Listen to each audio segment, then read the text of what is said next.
Network issue প্রচুর রয়েছে আজকে, ঠিক আছে। আওয়াজ আসছে, এবার আওয়াজ আসছে, শোনা যাচ্ছে তো? তাহলে আমি শুরু করবো, দেখো।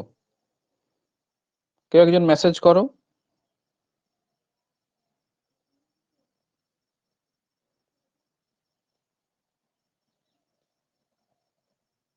রানিং ওয়াটার বা হচ্ছে গিয়ে ফ্লুভিয়াল প্রসেস।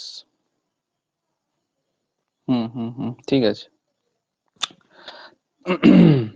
দেখো, রানিং ওয়াটার বা ফ্লুভিয়াল প্রসেস এগুলো আমরা সবাই পড়ে এসেছি বা জেনে এসেছি যে নদী তার প্রবাহ পথে হচ্ছে গিয়ে বিভিন্ন ধরনের স্ট্রাকচার, বিভিন্ন ধরনের হচ্ছে গিয়ে ল্যান্ডফর্ম, বিভিন্ন ধরনের ইরোশনের মাধ্যমে বিভিন্ন ধরনের ল্যান্ডফর্ম বা ভূমিরূপের তৈরি করে থাকে। এখন এই যে ভূমিরূপ তৈরি করছে, সেটা কি প্রসেসে তৈরি করছে? সেটা মেইনলি তিনটে প্রসেসে তৈরি করে, জানো? একটা ইরোশন, আর একটা হচ্ছে ডিপোজিশন। কিন্তু নদী যদি বলে কোন তিনটে ফেজে ওয়ার্ক করে, তখন যদি ফেজ বলা হয় তাহলে আমরা বলবো যে ইরোশন, ট্রান্সপোর্টেশন এন্ড ডিপোজিশন। এই তিনটে প্রসেসের মাধ্যমে নদী কিন্তু ওয়ার্ক করে বা নদী কিন্তু তার কাজ করে, যেটাকে বলা হয় থ্রি ফেজ ওয়ার্ক। এখন এখানে একটা মজার বিষয়, ধরো নদী প্রবাহিত হচ্ছে, নদীতে আমরা জানি নদী কি, নদীতে জল থাকে সাধারণত। এখন কথা হচ্ছে, নদীতে যদি শুধু জলেই থাকতো, ঠিক আছে, নদীতে যদি শুধু জলেই থাকতো তাহলে কিন্তু নদী ক্ষয় করতে পারতো না, এটা কি জানো? যদি শুধু জল দিয়ে যেত, জল শুধু জলেই বইছে, আর নদীর মধ্যে কোনো সেডিমেন্ট লোড নেই, মানে কোনো পিবেলস নেই, কোনো গ্রাভেলস নেই, কোনো পলি নেই, কোনো বালি নেই, ঠিক আছে, এগুলো যদি না থাকতো, নদীর কিন্তু এই কার্য হতো না। নদীর জলের স্রোত হয়তো বয়ে যেত, নদীর জলের স্রোতের আঘাতে হয়তো নদীর দুই পাশ ক্ষয়ে পড়তো, কিন্তু নদীর নিম্নক্ষয় এবং পার্শ্বক্ষয় কিন্তু সেইভাবে হতো না। তাহলে আমরা দেখছি যে নদীর হচ্ছে কি তিনটে ফেজে ওয়ার্ক করছে। কি কি তিনটে ফেজ? একটা ইরোশন, একটা ট্রান্সপোর্টেশন, একটা ডিপোজিশন, যেটা তোমরা ক্ষয়, বহন আর সঞ্চয় বলো। এখন নদী যে এই ক্ষয়, পরিবহন এবং হচ্ছে গিয়ে তোমার সঞ্চয়, এই এই দুটোর মাধ্যমে, এই এই সরি এই তিনটের মাধ্যমে দু ধরনের ভূমিরূপ তৈরি করে আমরা জানি। একটা কি, একটা ইরোশনাল আর একটা ডিপোজিশনাল। ঠিক আছে, একটা ইরোশনাল, একটা ডিপোজিশনাল, যেটা ক্ষয়ের দ্বারা সৃষ্ট ভূমিরূপ এবং সঞ্চয়ের দ্বারা সৃষ্ট ভূমিরূপ। এখন আমি এত ক্ষয়ের ফলে কি কি সৃষ্টি হচ্ছে এত কিছুতে যাব না, ডিপোজিশনাল ফলে কি কি ভূমিরূপ সৃষ্টি হচ্ছে সেগুলোতে আমরা আহ যাব না।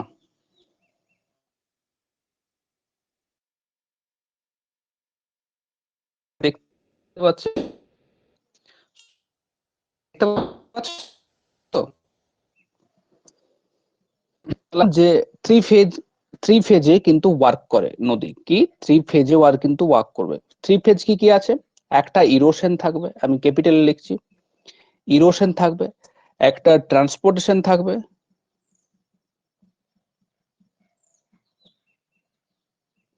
আর এটা কি থাকবে? ডিপোজিশন থাকবে। এটাকে থ্রি ফেজ ওয়ার্ক বলা হয় নদী। এখন এই তিনটে ফেজ বা তিনটে প্রসেসের মাধ্যমে, তিনটে ফেজ এবং তিনটে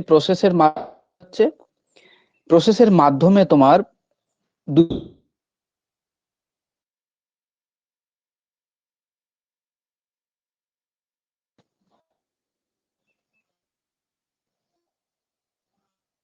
ইমোশনাল, একটা হচ্ছে গিয়ে তোমার পজিশনাল।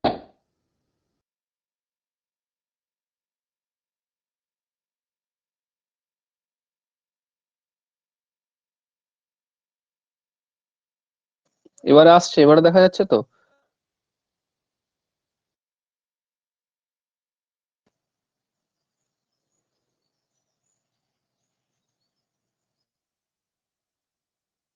প্রচুর নেটওয়ার্ক ইস্যু আছে, কিছু কারণে মাঝে মধ্যে,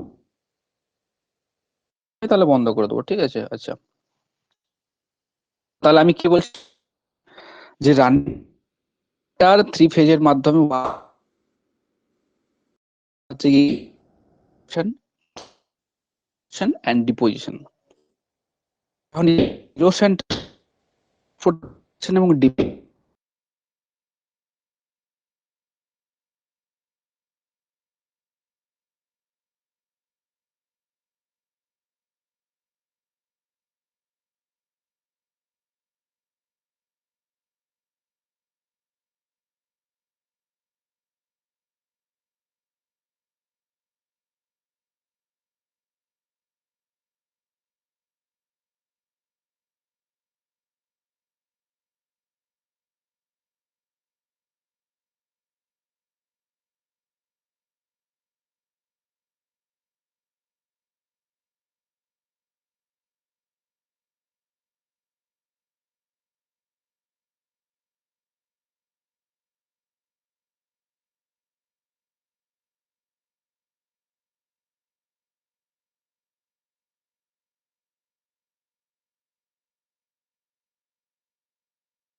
এবারে শুনতে পাচ্ছ তো? নর্মালি এরকমটা হয় না, আজ এরকম হচ্ছে, এরকমটা হওয়ার কথা নয়, এরকম হচ্ছে কেন?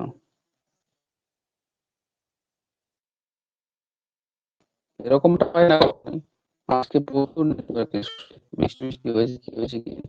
আচ্ছা, যাই হোক, আমরা পড়ছিলাম, দেখো আবার প্রথম থেকে আমি শুরু করছি। যেটা হচ্ছে কি, রানিং ওয়াটার, আগে কিন্তু আমরা ড্রেনেজ প্যাটার্ন সম্পর্কে বলেছিলাম, আজকে হচ্ছে রানিং ওয়াটার। এখন রানিং ওয়াটার আমি কি বললাম, নদীতে যদি আমরা জানি যে একটা,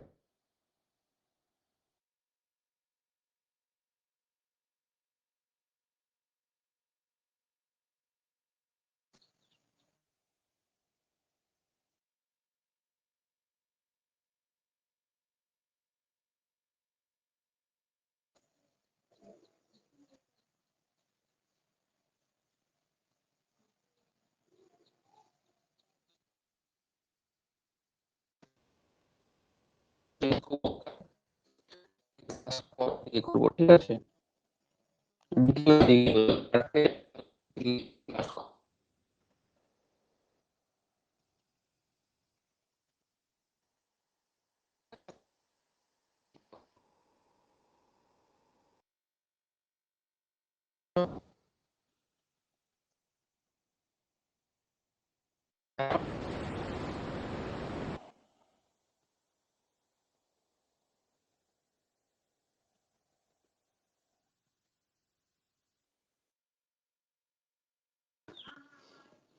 তাহলে করেছিলাম রানিং ওয়াটার,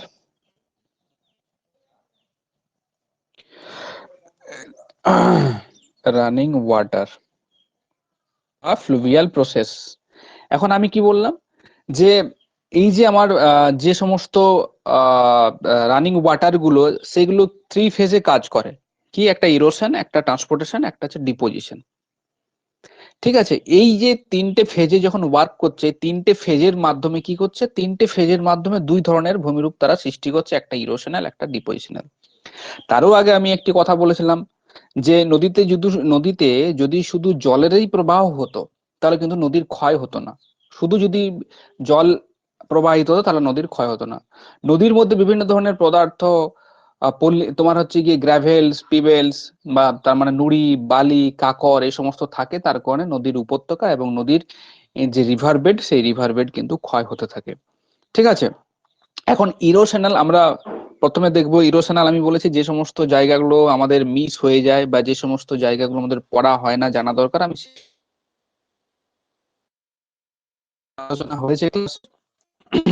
এগুলো হয়নি, অন্য ল্যান্ডফর্ম গুলো আলোচনা হয়েছে, কিন্তু এই ধরনের আলোচনা কিন্তু হয়নি। এগুলোর থেকে যখন এখন যেহেতু কোশ্চেন প্যাটার্ন পাল্টেছে, কোশ্চেন একটু অন্যরকম আসে, তাই জন্য এগুলো আলোচনা করা খুবই কিন্তু জরুরি। ঠিক আছে, যেমন আমি যদি তোমাদেরকে বলি যে পলল, পলল শঙ্কু আর হচ্ছে পলল বেজনি, বা রিভার মিন্ডার থেকে অনেক কোশ্চেন আসছে, বা রিভার ক্যাপচার থেকে কিন্তু অনেক কোশ্চেন আসছে। সেই সমস্ত বিষয়গুলো আমি রানিং ওয়াটারে বা ফ্লুভিয়াল প্রসেসে তোমাদের কাছে সেই ধারণাগুলো ক্লিয়ার করে দিতে চাই, যাতে যদি সেই জায়গাগুলো থেকে কোশ্চেন আসে, তোমরা ইজিলি সেগুলো অ্যাটেম্প্ট করতে, যাতে কোনো অসুবিধা না হয়। ঠিক আছে, এখন তো আমরা নদী খুললেই আমরা পড়তে বসে যাই যে জলপ্রপাত কি কি, ভূমিরূপ, গিরিখাত, ক্যানিয়ন। ঠিক আছে, এইগুলো তো বেসিক জিনিস। ঠিক আছে, এগুলো তোমাদেরকে জানতেই হবে, কিন্তু যেগুলো এর থেকেও ভাইটাল, যেগুলো আরো জানা দরকার, সেগুলোও কিন্তু জানতে হবে অবশ্যই, কারণ ওইগুলোর থেকে কনসেপচুয়াল কোশ্চেন হয়। ঠিক আছে, তাহলে দেখো আমি বললাম যে রানিং ওয়াটার থ্রি ফেজ, আমি আর লিখি না, থ্রি ফেজে ওয়ার্ক করে, ইরোশন, ট্রান্সপোর্ট এন্ড ডিপোজিশন। এবং এই থ্রি ফেজ যখন ওয়ার্ক করছে, থ্রি ফেজ ওয়ার্কের মাধ্যমে আমরা দুটো ডিফারেন্ট টাইপসের ল্যান্ডফর্ম দেখতে পাচ্ছি। ওয়ান টাইপস অফ ইরোশনাল, আর একটা আদার হচ্ছে কি তোমার ডিপোজিশনাল। এখন আমরা আসবো ইরোশনাল ওয়ার্ক অফ রিভার।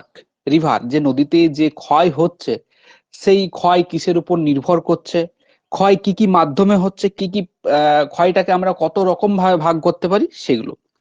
তাহলে তোমরাও হেডিং করে না,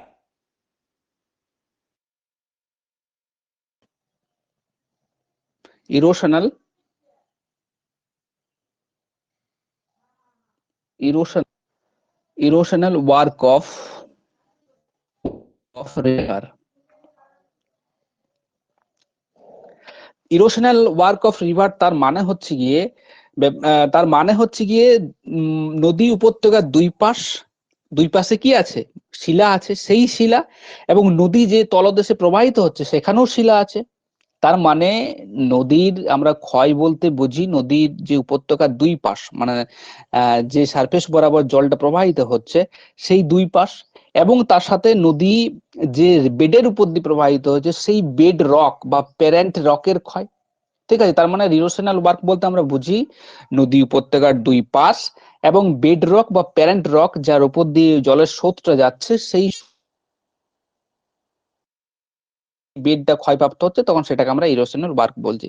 এখন এখানে মজার ব্যাপার আমি বলেছিলাম যে হচ্ছে গিয়ে নদী নদী যদি শুধু জলেই নিয়ে যেত তাহলে কিন্তু রিভার ভ্যালি বলো বা রিভার গুলো কিন্তু কখনোই ক্ষয়প্রাপ্ত হতো না। ঠিক আছে, ক্ষয়প্রাপ্ত হতে গেলে কিছু টুলস লাগে। ঠিক আছে, কিছু টুলস লাগে, যেমন ধরো হাইড্রোলিক মেশিনে যখন কোড়া হয়, মাটি কোড়া হয়, তখন কি, তখন দেখবে একটা এরকম হাতের মতো অংশ থাকে যেটা দিয়ে মাটিটা কোড়ে। ঠিক আছে, এই যে যেটা এখন আর কে করাচ্ছে, ওই যে মাটি যে হাইড্রোলিকে যখন জেসিবিতে মাটি করে তখন যে প্রেসারটা আসছে সেই প্রেসারটা হচ্ছে কি তোমার এখানে আমরা বলতে পারি জলের স্রোতটা। তার মানে এখানে জলের স্রোত হচ্ছে কি সেই শক্তিটা দেবে, এবং কিছু টুলস লাগবে। যেমন আমাদের যখন সাবমার্সেল হয় তখন দেখবে একটা যখন ডিপ ড্রিলিং করতে হয় তখন গোল রকম একটা পাইপের মতো থাকে যেটা প্রচন্ড রকম ঘুরে, দেখবে প্রচন্ড রকম যেটা ঘুরে সেটা হচ্ছে কি তোমার টুলসটা। ঠিক আছে, ড্রিলিং টুলসটা, এবং তাকে ঘোরাচ্ছে হচ্ছে গিয়ে তা হাইড্রোলিক যে পাওয়ারটা জেনারেট হচ্ছে সেই পাওয়ারটা তাকে ঘোরাচ্ছে। তাহলে আমরা এখানে বলতে পারি পাওয়ার হচ্ছে গিয়ে জলের স্রোত হচ্ছে গিয়ে পাওয়ার, আর টুলস হচ্ছে গিয়ে কি, টুলস হচ্ছে গিয়ে ওই যে নদীর স্রোতে বিভিন্ন ধরনের নুড়ি, বালি, কাকর, পলি, তোমার হচ্ছে গিয়ে কাদা যেগুলো যাচ্ছে সেগুলো হচ্ছে টুলস। তাহলে এখানে একটি কোশ্চেন আসতে পারে যে নদীর ড্রিলিং টুলস কোনগুলো, না বলবে রিভার যে লোড গুলো নিয়ে যাচ্ছে সেই লোড গুলোই হচ্ছে গিয়ে, বা সেডিমেন্ট লোড যেগুলো নিয়ে যাচ্ছে সেই লোড গুলোই হচ্ছে গিয়ে ড্রিলিং টুল। যেমন বালি, যেমন কি ড্রিলিং টুল হিসেবে আমরা বলতে পারি কি, আমরা বালি বলতে পারি, নুড়ি বলতে পারি, কাঁকর বলতে পারি, ঠিক আছে, আবার কাদাও বলতে পারি। ঠিক আছে, এগুলো সবই হচ্ছে গিয়ে ড্রিলিং টুল। এবং এখানে শক্তিকে যোগান করবে, শক্তি হচ্ছে কি জলস্রোত, বা জলের স্রোত হচ্ছে কি শক্তি, মেন শক্তি।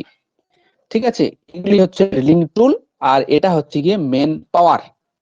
ঠিক আছে, এখন নদীর ক্ষয় নির্ভর করে কিছু বিষয়ের উপর। সেই বিষয়গুলি কি কি? সেই বিষয় আমরা একে বলতে পারি, একটা হচ্ছে চ্যানেল গ্রেডিয়েন্ট। কি? Channel gradient. দুইয়ে আমরা মানে তার মানে হচ্ছে চ্যানেলের ঢাল। দুইয়ে কি হচ্ছে কি তোমার জলের পরিমাণ, নদীতে জল কি রকম আছে এগুলো তোমরা সবাই জানো, জলের পরিমাণ, এগুলো আমি তাও বলে দিচ্ছি, এগুলো নিয়ে দুই একটা অনেক সময় কোশ্চেন দিয়ে দেয়। তারপর হচ্ছে কি গতি, 3 নম্বরে আমরা বলতে পারি গতি, এবং 4 নম্বরে আমরা বলতে পারি কাইনেটিক এনার্জি। তারপরে হচ্ছে কি 5-এ আমরা বলতে পারি সেডিমেন্ট লোড। এই সেডিমেন্ট লোড যদি নদীতে না থাকে, এই সেডিমেন্ট লোড কোনগুলো, এগুলো, এই সেডিমেন্ট লোড যদি নদীতে না থাকে তাহলে কিন্তু নদীর ক্ষয় হবে না, মনে রাখবে। তার মানে রিভার ইরোশনের সাথে বা তোমার হচ্ছে কি রিভার লোডের সাথে একটা ইরোশনালের একটা ডাইরেক্ট সম্পর্ক আছে। কিরকম ডাইরেক্ট সম্পর্ক? ডাইরেক্ট সম্পর্কটা হচ্ছে এইরকম যে নদীতে যদি সেডিমেন্ট লোড কম থাকে মানে গ্রাভেলস, বালি, সিল্ট, ক্লে সমস্ত পদার্থ যদি কম থাকে তাহলে কি হবে, তাহলে নদীর ক্ষয় কম হবে। এবং যদি সেডিমেন্ট লোড বেশি থাকে তখন হচ্ছে গিয়ে, যদি সেডিমেন্ট লোড এক্সেসিভলি থাকে, বেশি থাকে, মানে মাত্রাতিরিক্ত থাকে, তখনও ক্ষয় কম হবে। তাহলে কখন ক্ষয় বেশি হবে? না, ক্ষয় তখনই বেশি হবে যখন নদী তার বহন ক্ষমতা অনুসারে তার সেডিমেন্ট লোড বহন করবে। মানে তার মানে একটা ব্যালেন্স থাকবে কার মধ্যে, সেডিমেন্ট লোড এবং জলের যে প্রবাহ, সেই জলের প্রবাহের মধ্যে যখন ব্যালেন্স থাকবে, সেই ব্যালেন্স যখন সমান হবে তখনই হচ্ছে গিয়ে ক্ষয়টা বেশি হবে। তাহলে আমরা এখানে বলতে পারি যে সেডিমেন্ট লোডের সাথে সেডিমেন্ট লোড সেডিমেন্ট লোডের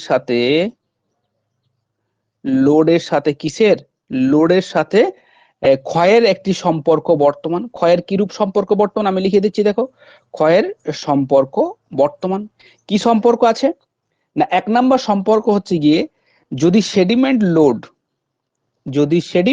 সেডিমেন্ট লোড মানে বারবার বলছি কোনগুলো, এই যে এইগুলো বালি নুড়ি কাকর এই সমস্ত, তাহলে সেডিমেন্ট লোড যদি কম থাকে, তাহলে কি হবে, তাহলে সমান সমান আমরা লিখতে পারি যে ক্ষয় কম হবে। আবার যদি সেডিমেন্ট লোড সব থেকে বেশি থাকে, সেডিমেন্ট লোড যদি মাত্রাতিরিক্ত থাকে তখন কি হবে, তখনও হচ্ছে গিয়ে ক্ষয় কম হবে। হয়েছে? তাহলে ক্ষয় কখন বেশি হবে? ক্ষয় তখনই বেশি হবে যখন এই যে সেডিমেন্ট গুলো যাচ্ছে সেই সেডিমেন্টের পরিমাণ এবং নদীর যে বহন ক্ষমতা, ট্রান্সপোর্টেশন যে ক্যাপাসিটি, সেই ট্রান্সপোর্টেশন ক্যাপাসিটির মধ্যে একটা সমতা থাকবে। তখন আমরা লিখতেই পারি তাহলে অর্থাৎ অর্থাৎ পরিবহন ক্ষমতা এবং সেডিমেন্ট লোডের মধ্যে যখন সমতা থাকবে, তাই তো, সমতা থাকবে, তখন হচ্ছে গিয়ে তখন নদীর ক্ষয় সমান লিখবে, তখন নদীর ক্ষয় কি হবে, তখন নদীর ক্ষয় বেশি হবে। তার মানে ক্ষয় কে করছে, বারবার মনে রাখবে, ক্ষয় সেডিমেন্ট লোড গুলো করবে। এই সেডিমেন্ট লোড, এই যে বালি নুড়ি কাকর কাদা, এগুলো হচ্ছে কি ক্ষয় করবে। এবং শক্তিকে যোগাবে হচ্ছে কি চ্যানেল গ্রেডিয়েন্ট, গতি, এগুলো কি, এগুলো সব ডিপেন্ড করছে, জলকে সাহায্য করছে। এই যে চ্যানেল গ্রেডিয়েন্ট, জলের পরিমাণ, কাইনেটিক এনার্জি, জলের গতি, এগুলো হচ্ছে কি অ্যাকচুয়ালি যে রিভার যে ফ্লো হচ্ছে, নদীটা যে প্রবাহিত হচ্ছে প্রচন্ড কিরকম বেগে প্রবাহিত হচ্ছে, তাহলে সেই বেগের সাথে ট্রান্সপোর্টেশনের একটা ডাইরেক্ট সম্পর্ক চলে আসছে। যখনই এই দুটো ব্যালেন্স হয়ে যাবে, সেডিমেন্ট লোডের সাথে ট্রান্সপোর্টেশন ক্যাপাসিটি যখনই ব্যালেন্স হবে, তখনই হচ্ছে কি সেই নদীটার মধ্যে ইরোশনাল ওয়ার্কটা সব থেকে বেশি হবে। এই রিলেশনটা কিন্তু মনে রাখবে, ঠিক আছে? এখন এটা গেল তোমার এজেন্ট, যে আমার ইরোশনাল যে ওয়ার্ক হচ্ছে রিভার, তার বিভিন্ন নিয়ন্ত্রক সমূহ। এখন এই types of running water erosion বা types of fluvial erosion mainly দুটো ধরনের হয়, একটা রাসায়নিক ক্ষয় হয়, একটা যান্ত্রিক, যেটাকে কেমিক্যাল বলা হয়, যেটাকে যান্ত্রিক বলা হয়। আমরা তারপরে বলতে পারি তাহলে নদীর ক্ষয় সাধারণত দুই প্রকার। নদীর ক্ষয় আমি সবগুলো আলোচনা করব না, যেগুলো ইম্পর্টেন্ট সেগুলো আলোচনা করব। নদীর ক্ষয় দুই প্রকার, প্রধানত দুই প্রকার, মেইনলি যদি বলে কয় প্রকার, দুই প্রকার। কি কি না, প্রথমেই থাকবে হচ্ছে রাসায়নিক ক্ষয়। রাসায়নিক ক্ষয় কোনটা? রাসায়নিক ক্ষয় হচ্ছে কি দ্রবণ বা কার্বনেশন, যেটা দ্রবণ বা কার্বনেশন, এটাতে আসবো আমরা, কার্বনেশন, এটাকে ইংরেজিতে বলা হয় কোরোশন, সিও, মনে স্পেলিংটা অনেক সময় দিয়ে দেয়, কোরোশন। এটা হচ্ছে কি রাসায়নিক ক্ষয় বা দ্রবণ। 2 নম্বর হচ্ছে কি যান্ত্রিক ক্ষয়, মেকানিক্যাল। যান্ত্রিক ক্ষয় শুধুমাত্র আমরা জানি রাসায়নিক ক্ষয় শিলার রাসায়নিক বৈশিষ্ট্য বা ধর্ম পাল্টে যায়, কিন্তু যান্ত্রিকে কি হয়, যান্ত্রিকে শিলাটা সেই শিলাটাই থেকে যায়, শুধু সেটা ভেঙে যায়, ঠিক আছে? যান্ত্রিক ক্ষয় কি কি আছে আমরা যেগুলো পড়েছি, প্রথমে অবঘর্ষ থাকবে, তারপরে কি থাকবে, ঘর্ষণ থাকবে, তারপরে জলপ্রবাহ জনিত ক্ষয়, হাইড্রোলিক অ্যাকশন জনিত ক্ষয়, ঠিক আছে? এগুলো হচ্ছে যান্ত্রিক ক্ষয়। যান্ত্রিক ক্ষয়ের এই যে আমার অবঘর্ষের মানেটা মনে রাখবে, এটাকে অবঘর্ষটাকে বলা হয় এইটার মতনে, এখানে শুধু এ থাকে, CORRASION, এখানে কি আছে, এখানে ও আছে।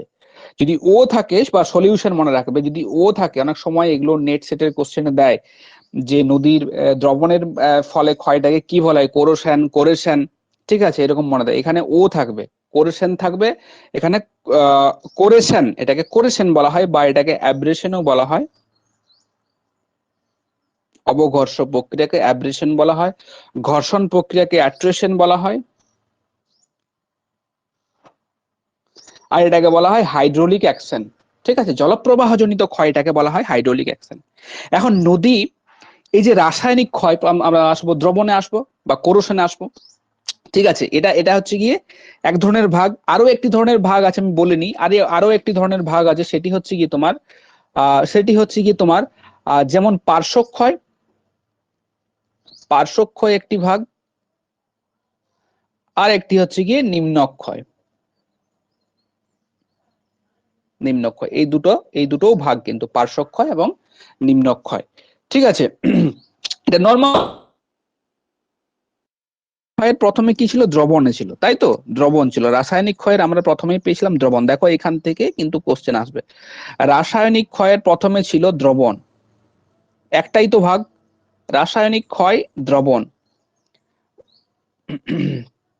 দ্রবণ, এখানে কি হচ্ছে, দ্রবণ মানে কোরেশন, এখানে হচ্ছে গিয়ে যে কার্বনেট যুক্ত যে সমস্ত শিলাগুলো আছে, মানে চুন যে সমস্ত শিলাতে থাকবে, সেগুলো কি হবে জানো তো, চুনে জল দিলে সেটা গুলে যায়। ঠিক আছে, তাহলে মনে রাখবে কার্বনেট যুক্ত শিলাতে এই ধরনের ক্ষয় দেখা যায়। তার মানে যে সমস্ত প্যারেন্ট রকে আমরা বলতে পারি, যে সমস্ত মাতৃশিলাতে কি থাকবে, যে সমস্ত মাতৃশিলাতে কার্বনেট থাকবে, পুরোটা তো চুন হবে না, কার্বনেট থাকবে সেই সমস্ত শিলাগুলো ক্ষয়প্রাপ্ত হবে। তাহলে কোশ্চেন এখান থেকে আসতে পারে যে কার্বনেট জাতীয় শিলাতে নদীর কোন ধরনের ক্ষয় হয়, দ্রবণ, কার্বনেশন, কোরোশন, অবঘর্ষ, এরকম করে দিয়ে দিতে পারে। তাহলে কার্বনেট যুক্ত শিলাতে যে ক্ষয়টা হবে, সেই ক্ষয়টা হচ্ছে কি তোমার দ্রবণ। 2 নম্বর পয়েন্টে আমরা এখানে বলতে পারি যে মাতৃশিলা বা প্যারেন্ট রক থেকে এই প্রক্রিয়ার মাধ্যমে লবণ অপসারিত হয়। এই যে অনেক সময় আমরা বলি যে সমুদ্র জলের এত লবণতার উৎস কোথায়, আমরা বলি না, সমুদ্র জলের লবণতার উৎস হচ্ছে কি, আমরা বলি যে নদীগুলো ওই লবণটা বয়ে নিয়ে আসছে। তাহলে লবণটা বয়ে নিয়ে আসছে কোন প্রক্রিয়ায়, দমন প্রক্রিয়ার মাধ্যমে। ঠিক আছে, তার মানে যে সমস্ত শিলায় লবণ থাকে, সেই সমস্ত কি হচ্ছে, শিলা থেকে লবণটাকে অপসারণ করছে বিভিন্ন রাসায়নিক প্রক্রিয়ার মাধ্যমে কে, এই যে দ্রবণ প্রক্রিয়াটা। দ্রবণ প্রক্রিয়াটা বিভিন্ন প্রক্রিয়ার মাধ্যমে মাতৃশিলা থেকে লবণটাকে অপসারণ করে সমুদ্রে এনে ফেলছে। এই জন্য সমুদ্রের জল নোনতা। অনেক সময় ওশেনোগ্রাফির কোশ্চেনও আসে যে সমুদ্রের জল লবণের, সেই লবণের উৎস কোথায়, উৎস আমরা বলি স্থলভাগ, কিন্তু আজ পর্যন্ত এখনো প্রমাণ হয়নি যে স্থলভাগেই এটার জন্য দায়ী, এই যে সমুদ্রের লবণাক্ততার জন্য। কিন্তু তোমাদেরকে এখানে মনে রাখতে হবে যে স্থলভাগ থেকে যে সমস্ত শিলায় লবণ থাকে, দ্রবণ প্রক্রিয়ার মাধ্যমে নদীর জল সেই সমস্ত লবণকে বাহিত বা বয়ে নিয়ে চলে যায়। ঠিক আছে, তাহলে লবণ এই প্রক্রিয়ার মাধ্যমে অপসারিত হয়, এই প্রক্রিয়ার মাধ্যমে অপসারিত হয় হয়েছে। এইবার উদাহরণ হিসাবে মারে, সমুদ্র বিজ্ঞানীর নাম শুনেছ, মারে। উনি কি অবজার্ভ করেছেন, নদীটার নাম আমার এই মুহূর্তে মনে পড়ছে না, প্রতি কিউবিক মাইল নিয়েছেন, প্রতি কিউবিক মাইল, ঠিক আছে, চারদিকে 3 দিকে হচ্ছে গিয়ে তুমি প্রতি কিউবিক মাইল জলে, ঠিক আছে, প্রায় 50% উনি এই পরীক্ষা করে দেখেছেন 50% CaCO3 থাকে, CO3 মানে ক্যালসিয়াম কার্বনেট থাকে। ঠিক আছে, জন মারে কি দেখেছেন উদাহরণ হিসাবে, দ্রবণ প্রক্রিয়াতে কি দেখিয়েছেন, জন মারে বলেছেন প্রতি কিউবিক মাইল জলে, ঠিক আছে, প্রতি কিউবিক মানে হচ্ছে গিয়ে দৈর্ঘ্য প্রস্থ যে সমস্ত জলটার উচ্চতা আছে, কিউবিক মানে হচ্ছে গিয়ে তো ঘনমিটার, প্রতি ঘনমিটার যে মাইল জল থাকবে, সেই জলে 50% কি থাকবে, 50% ক্যালসিয়াম কার্বনেট থাকে। তাহলে দ্রবণ প্রক্রিয়া আমরা কি জানলাম, যে দ্রবণ প্রক্রিয়া ক্যালসিয়াম কার্বনেট জাতীয় শিলাতে ঘটে, এই প্রক্রিয়ায় লবণের অপসারণ হয়, এবং জন মারে একটি পরীক্ষা করে দেখেছেন যে 50% প্রতি কিউবিক মাইল জলে 50% ক্যালসিয়াম কার্বনেট থাকে। এটা গেল দ্রবণ প্রক্রিয়া, এটা রাসায়নিক প্রক্রিয়া। এখন যান্ত্রিক প্রক্রিয়ার আমাদেরকে যেটা জানতে হবে সেটা হচ্ছে কি অবঘর্ষ হয়, অবঘর্ষ। দেখো অবঘর্ষ বা এটাকে বলা হয় কোরেশন বা অ্যাব্রেশন বলা হয়। ঠিক আছে, মনে রাখবে এই যে অবঘর্ষ, এখান থেকে কিন্তু কোশ্চেন আসে, কি কোশ্চেন আসে, বলবে এই যে অবঘর্ষ প্রক্রিয়ার দ্বারা নদীর কোন জায়গাটা ক্ষয় হয়, নদী উপত্যকা ক্ষয় হয় না রিভার বেড ক্ষয় হয় এক্ষেত্রে তোমরা মনে রাখবে যে নদীর ভ্যালিও ক্ষয় হয় এবং তার সাথে সাথে রিভার যে বেড সেই বেডও কিন্তু ক্ষয় হচ্ছে। তাহলে অবঘর্ষ প্রক্রিয়ার মাধ্যমে কি হচ্ছে? অবঘর্ষ প্রক্রিয়ার মাধ্যমে নদী উপত্যকা এবং নদীর তলদেশ, তলদেশ মানে হচ্ছে কি যে বেডটা আছে, যে রকের যে আস্তরণটা আছে, সেই এই রক বেডটা কিন্তু ক্ষয়প্রাপ্ত হচ্ছে। তাহলে এক্ষেত্রে নদী উপত্যকা এবং নদীর নিম্নদেশ বা নদীর তলদেশ, নদীর তলদেশ ক্ষয় হয়, এই দুটো। তাহলে অবঘর্ষ প্রক্রিয়ায় এই দুটোই কিন্তু ক্ষয় হচ্ছে।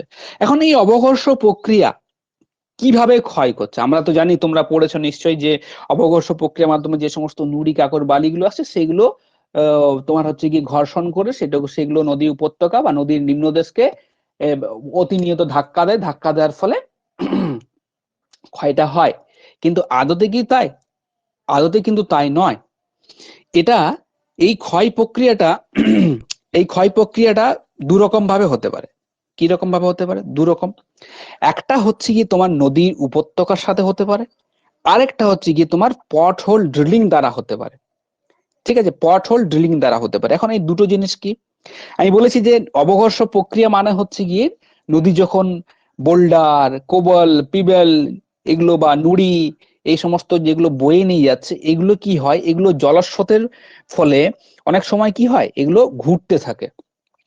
এখন আমাদের দেখবে তোমার যেগুলো আমাদের সাবমার্সেল করে, সাবমার্সেল যে সমস্ত মেশিন গুলোতে সাবমার্সেল খোঁড়ে আর কি, সেগুলো কি হয় দেখবে একটা লম্বা এরকম তোমার ইয়ে থাকে, পাইপ থাকে। সেই পাইপের সামনে দেখবে এরকম দাঁতালো কিছু জিনিস লাগানো থাকে এই মুখটাতে। এখন কি হয়, এটা রোটেট হয়, এইভাবে ঘুরে, এইভাবে ঘুরে, এইভাবে এইভাবে ঘুরে এবং মাটিটা আস্তে আস্তে আস্তে আস্তে কাটতে থাকে। ঠিক সেই প্রক্রিয়াটা, যে প্রক্রিয়ায় আমাদের টিউবওয়েল হয় বা যে প্রক্রিয়ার মাধ্যমে সাবমার্সেল আমরা তৈরি করি, ঠিক সেই প্রক্রিয়াটার মাধ্যমেই মাধ্যম সেই সেই সেই প্রক্রিয়াটা এখানে কিন্তু কার্যকর হচ্ছে আর কি। সেই প্রক্রিয়াটা এখানে কার্যকর হচ্ছে। অনেক সময় নদীর জলস্রোতে কি হয়, ঘূর্ণনের সৃষ্টি হয়। সেই ঘূর্ণনের ফলে কি হয়, যে সেডিমেন্ট লোড গুলো আছে, সেই সেডিমেন্ট লোড গুলো কি সেই ড্রিলিং এর কাজ করে। ঠিক আছে, ড্রিলিং মানে ড্রিল করা, খুঁড়ে। কিটা খুঁড়বে না, নদীর যে তলদেশটা আছে সেই তলদেশটা কিন্তু খুঁড়তে থাকবে। এই প্রক্রিয়াটাকে কি বলছে? এটাকে প্রক্রিয়াটাকে বলছে পট হোল ড্রিলিং। ঠিক আছে, পট হোল মানে ছোট ছোট গর্ত, অর্ধচন্দ্রাকৃতির যে সমস্ত গর্ত, সেগুলোকে পট হোল ড্রিলিং বলা হয়। ড্রিলিং মানে খোঁড়া। তার মানে এইভাবে ঘুরতে ঘুরতে ঘুরতে ঘুরতে ঘুরতে ঘুরতে ঘুরতে থাকবে, ঠিক যেমন আমাদের ড্রিলিং মেশিন হয়। কারণ জলের স্রোত আছে, তার সাথে সেডিমেন্ট লোড আছে। তখন এই প্রক্রিয়াটাকে বলা হয় পট হোল ড্রিলিং।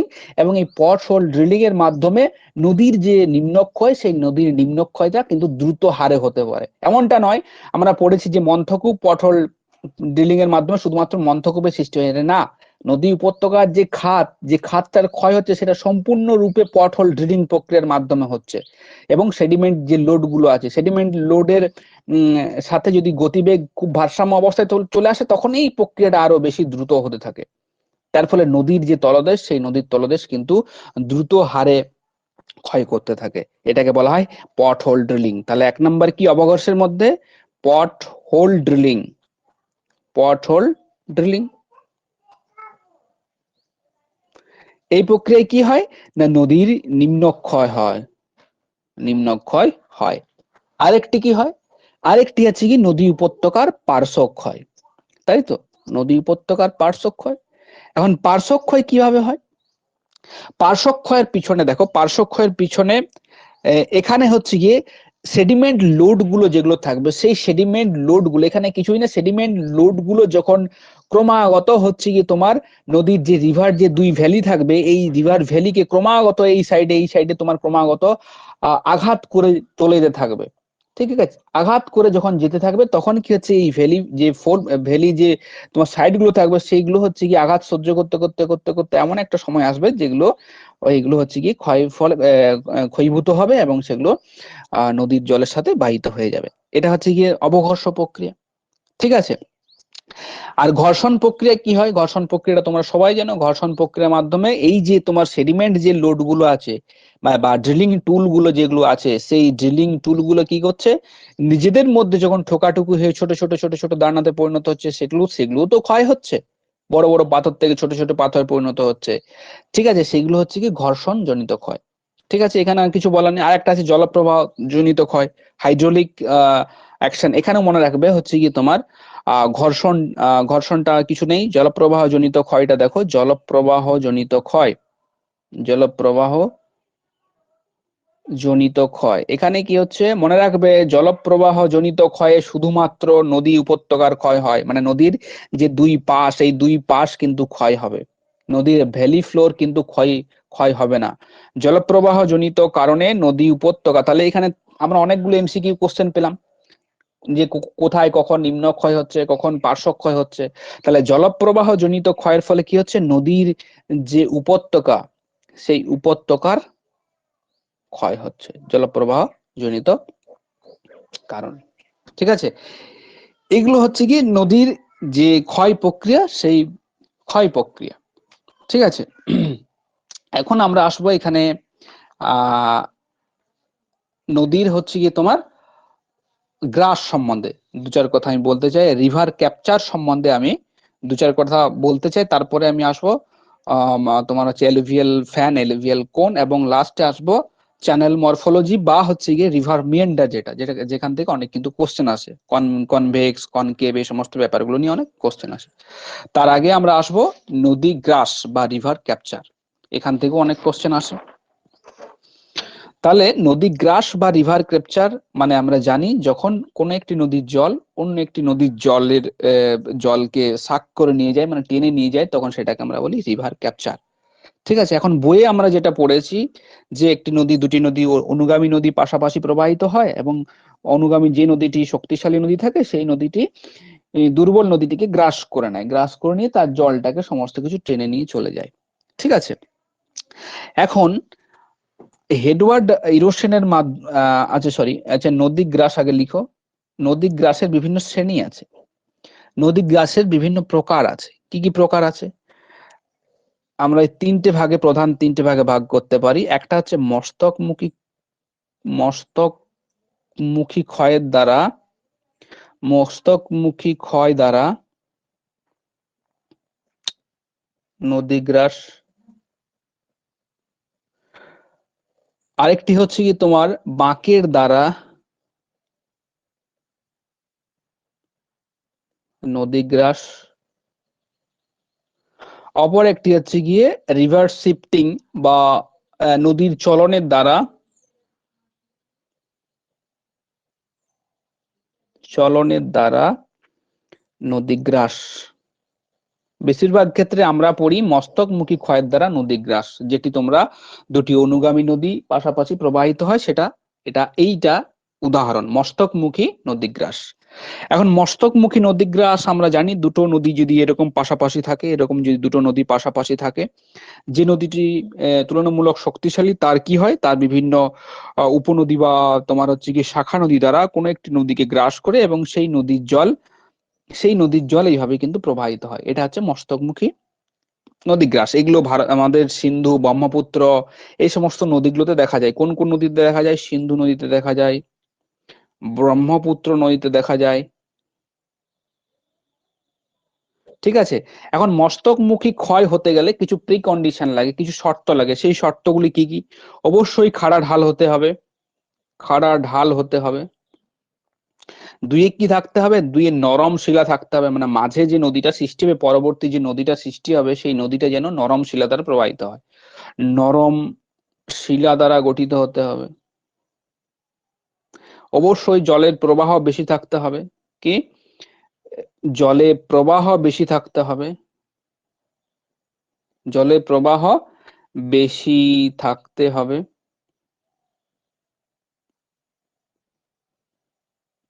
আর এটা সৃষ্টি হয় যৌবন পর্যায়ে, আমরা জানি যৌবন পর্যায়ে। ঠিক আছে, এগুলো হচ্ছে মস্তকমুখী ক্ষয়ের প্রিকন্ডিশন। আর বেশি ডিটেলসে যাওয়ার দরকার নেই। এইবার আছে বাঁকের দ্বারা নদীগ্রাস। বাঁকের দ্বারা নদীগ্রাস কিভাবে হয়? যখন দুটি নদীর দুটি বাঁক বা দুটি বাঁক যখন কাছাকাছি চলে আসে, কিরকম হয় তখন যে রিভার ক্যাপচারটা দেখা যায়, তখন সেটা হচ্ছে কি তোমার মিয়েন্ডারিং রিভার ক্যাপচার। এখানে কি হবে? এই ধরো একটা এইভাবে নদী যাচ্ছে, এইভাবে একটা নদী যাচ্ছে, ঠিক আছে, এইভাবে নদী যাচ্ছে, হয়েছে। আরেকটি নদী যাচ্ছে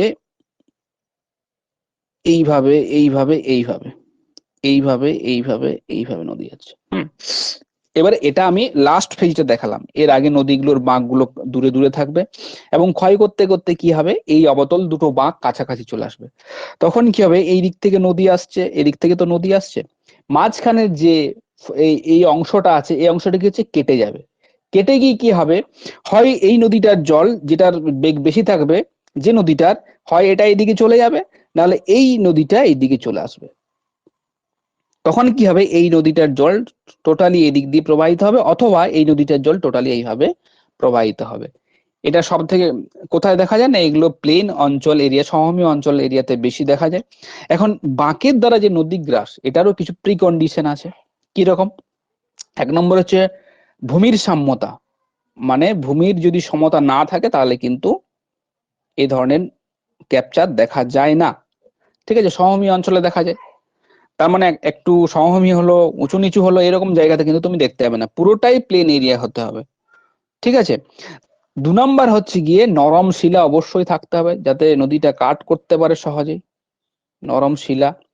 3 নম্বর কি, 3 নম্বর হচ্ছে হাই ডিসচার্জ, মানে যে নদীটা কাটবে বা যে নদীটা ক্ষয়প্রাপ্ত অন্য নদীটাকে করবে বা খেয়ে ফেলবে বা গ্রাস করবে, তার জলের ডিসচার্জের মাত্রা বেশি হওয়া দরকার। তাহলে এটা হচ্ছে হাই ডিসচার্জ।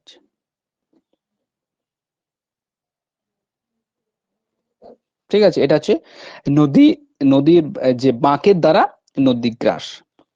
এবার আর একটা আছে দেখো, নদীর চলনের দ্বারা নদীগ্রাস। নদীর চলনের দ্বারা নদীগ্রাস মানে হচ্ছে কি রিভার শিফটিং, ইংরেজিতে এটাকে বলা হয় রিভার শিফটিং। মানে রিভার ভ্যালিটা যখন ক্রমাগত প্রসারিত হয়, এটাকে বলা হয় river shifting. River shifting, river shifting এর দ্বারা কি হয়, ধরো এই একটা ছোট নদী, স্মল নদী এইভাবে এঁকে বেঁকে গেছে, এখন বড় একটা নদী এই পাশ দিয়ে প্রবাহিত হচ্ছে, যার ভ্যালি হচ্ছে এইটা।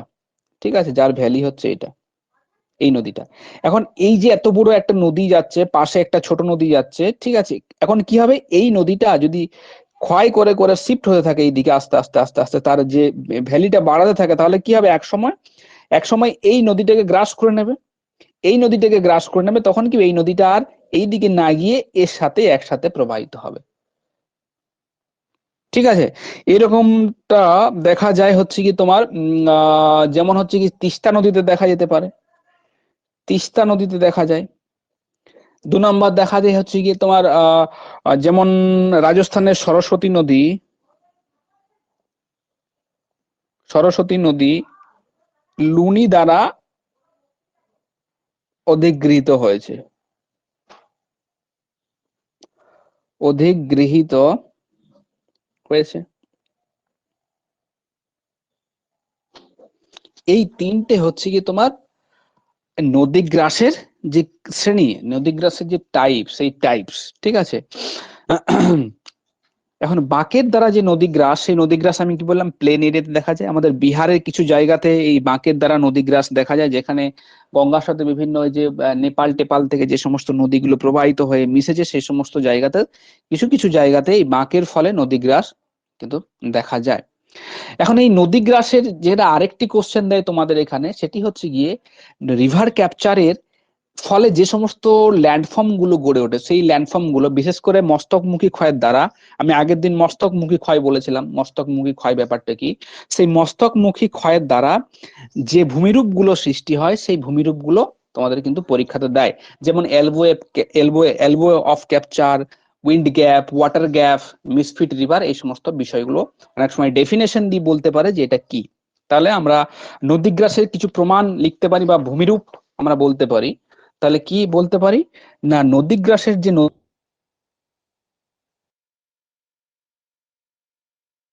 কিন্তু এভিডেন্স থাকে, প্রমাণ থাকে, সেরকম নদীগ্রাসেরও কিছু প্রমাণ থাকে। নদীগ্রাসের কি হবে, নদীগ্রাসের প্রমাণ হিসাবে আমরা বলতে পারি গিয়ে এলবো, আমি ইংরেজিতে লিখছি এলবো অফ ক্যাপচার, যেটাকে ক্যাপচার বলা হয়। এলবো ক্যাপচার মানে হচ্ছে কুনুই, এলবো মানে হচ্ছে কুনুই, যেখানে নদীটা অন্য একটি নদীর সাথে মিশে তখন সেখানে একটা বাঁকের সৃষ্টি, আমি ছবিতে দেখাচ্ছি, তখন সেটাকে বলা হয় এলবো ক্যাপচার।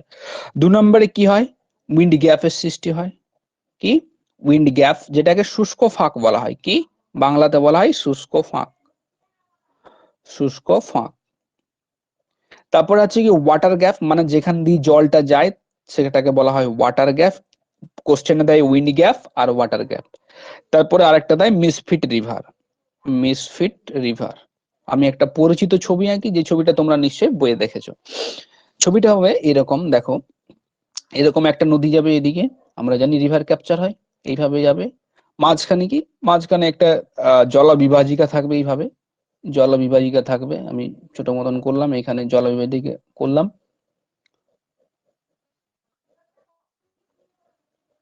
এখান দিয়ে আরেকটি নদী যাবে, এখান দিয়ে আরেকটি নদী যাবে, এবং নদীটি এখান দিয়ে প্রবেশ করবে। আমি স্টেজ গুলো করছি না, ডাইরেক্টলি আমি তোমাদের দেখিয়ে দিচ্ছি, ঠিক আছে। এখান দিয়ে যাবে এবং এখান দিয়ে গিয়ে নদীটা এখানে আসবে, এবং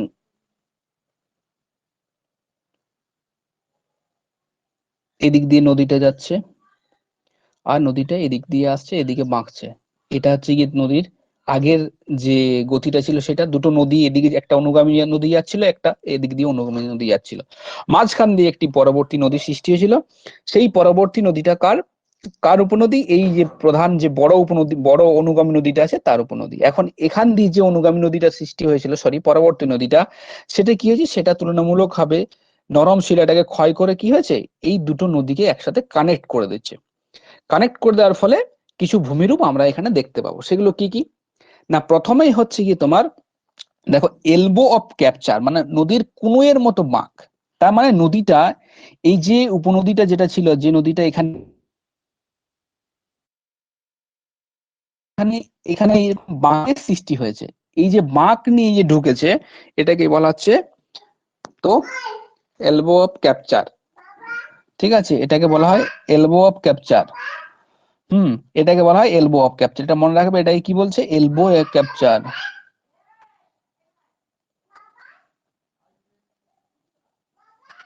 ঠিক আছে, এটাকে বলা হয় এলবো অফ ক্যাপচার।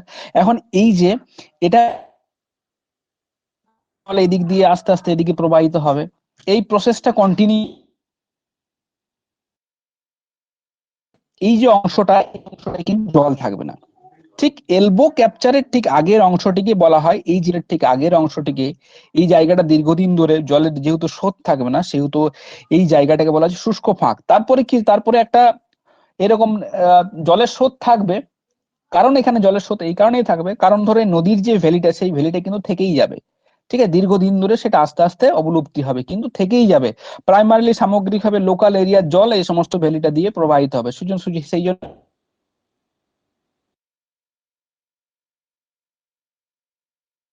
মাঝখানে এটি ফাঁকা জায়গা থাকবে, জল যেখানে জল থাকবে না, কিন্তু সেই যাচ্ছে কি, এই জায়গাটাকে বলা হবে উইন্ড গ্যাপ,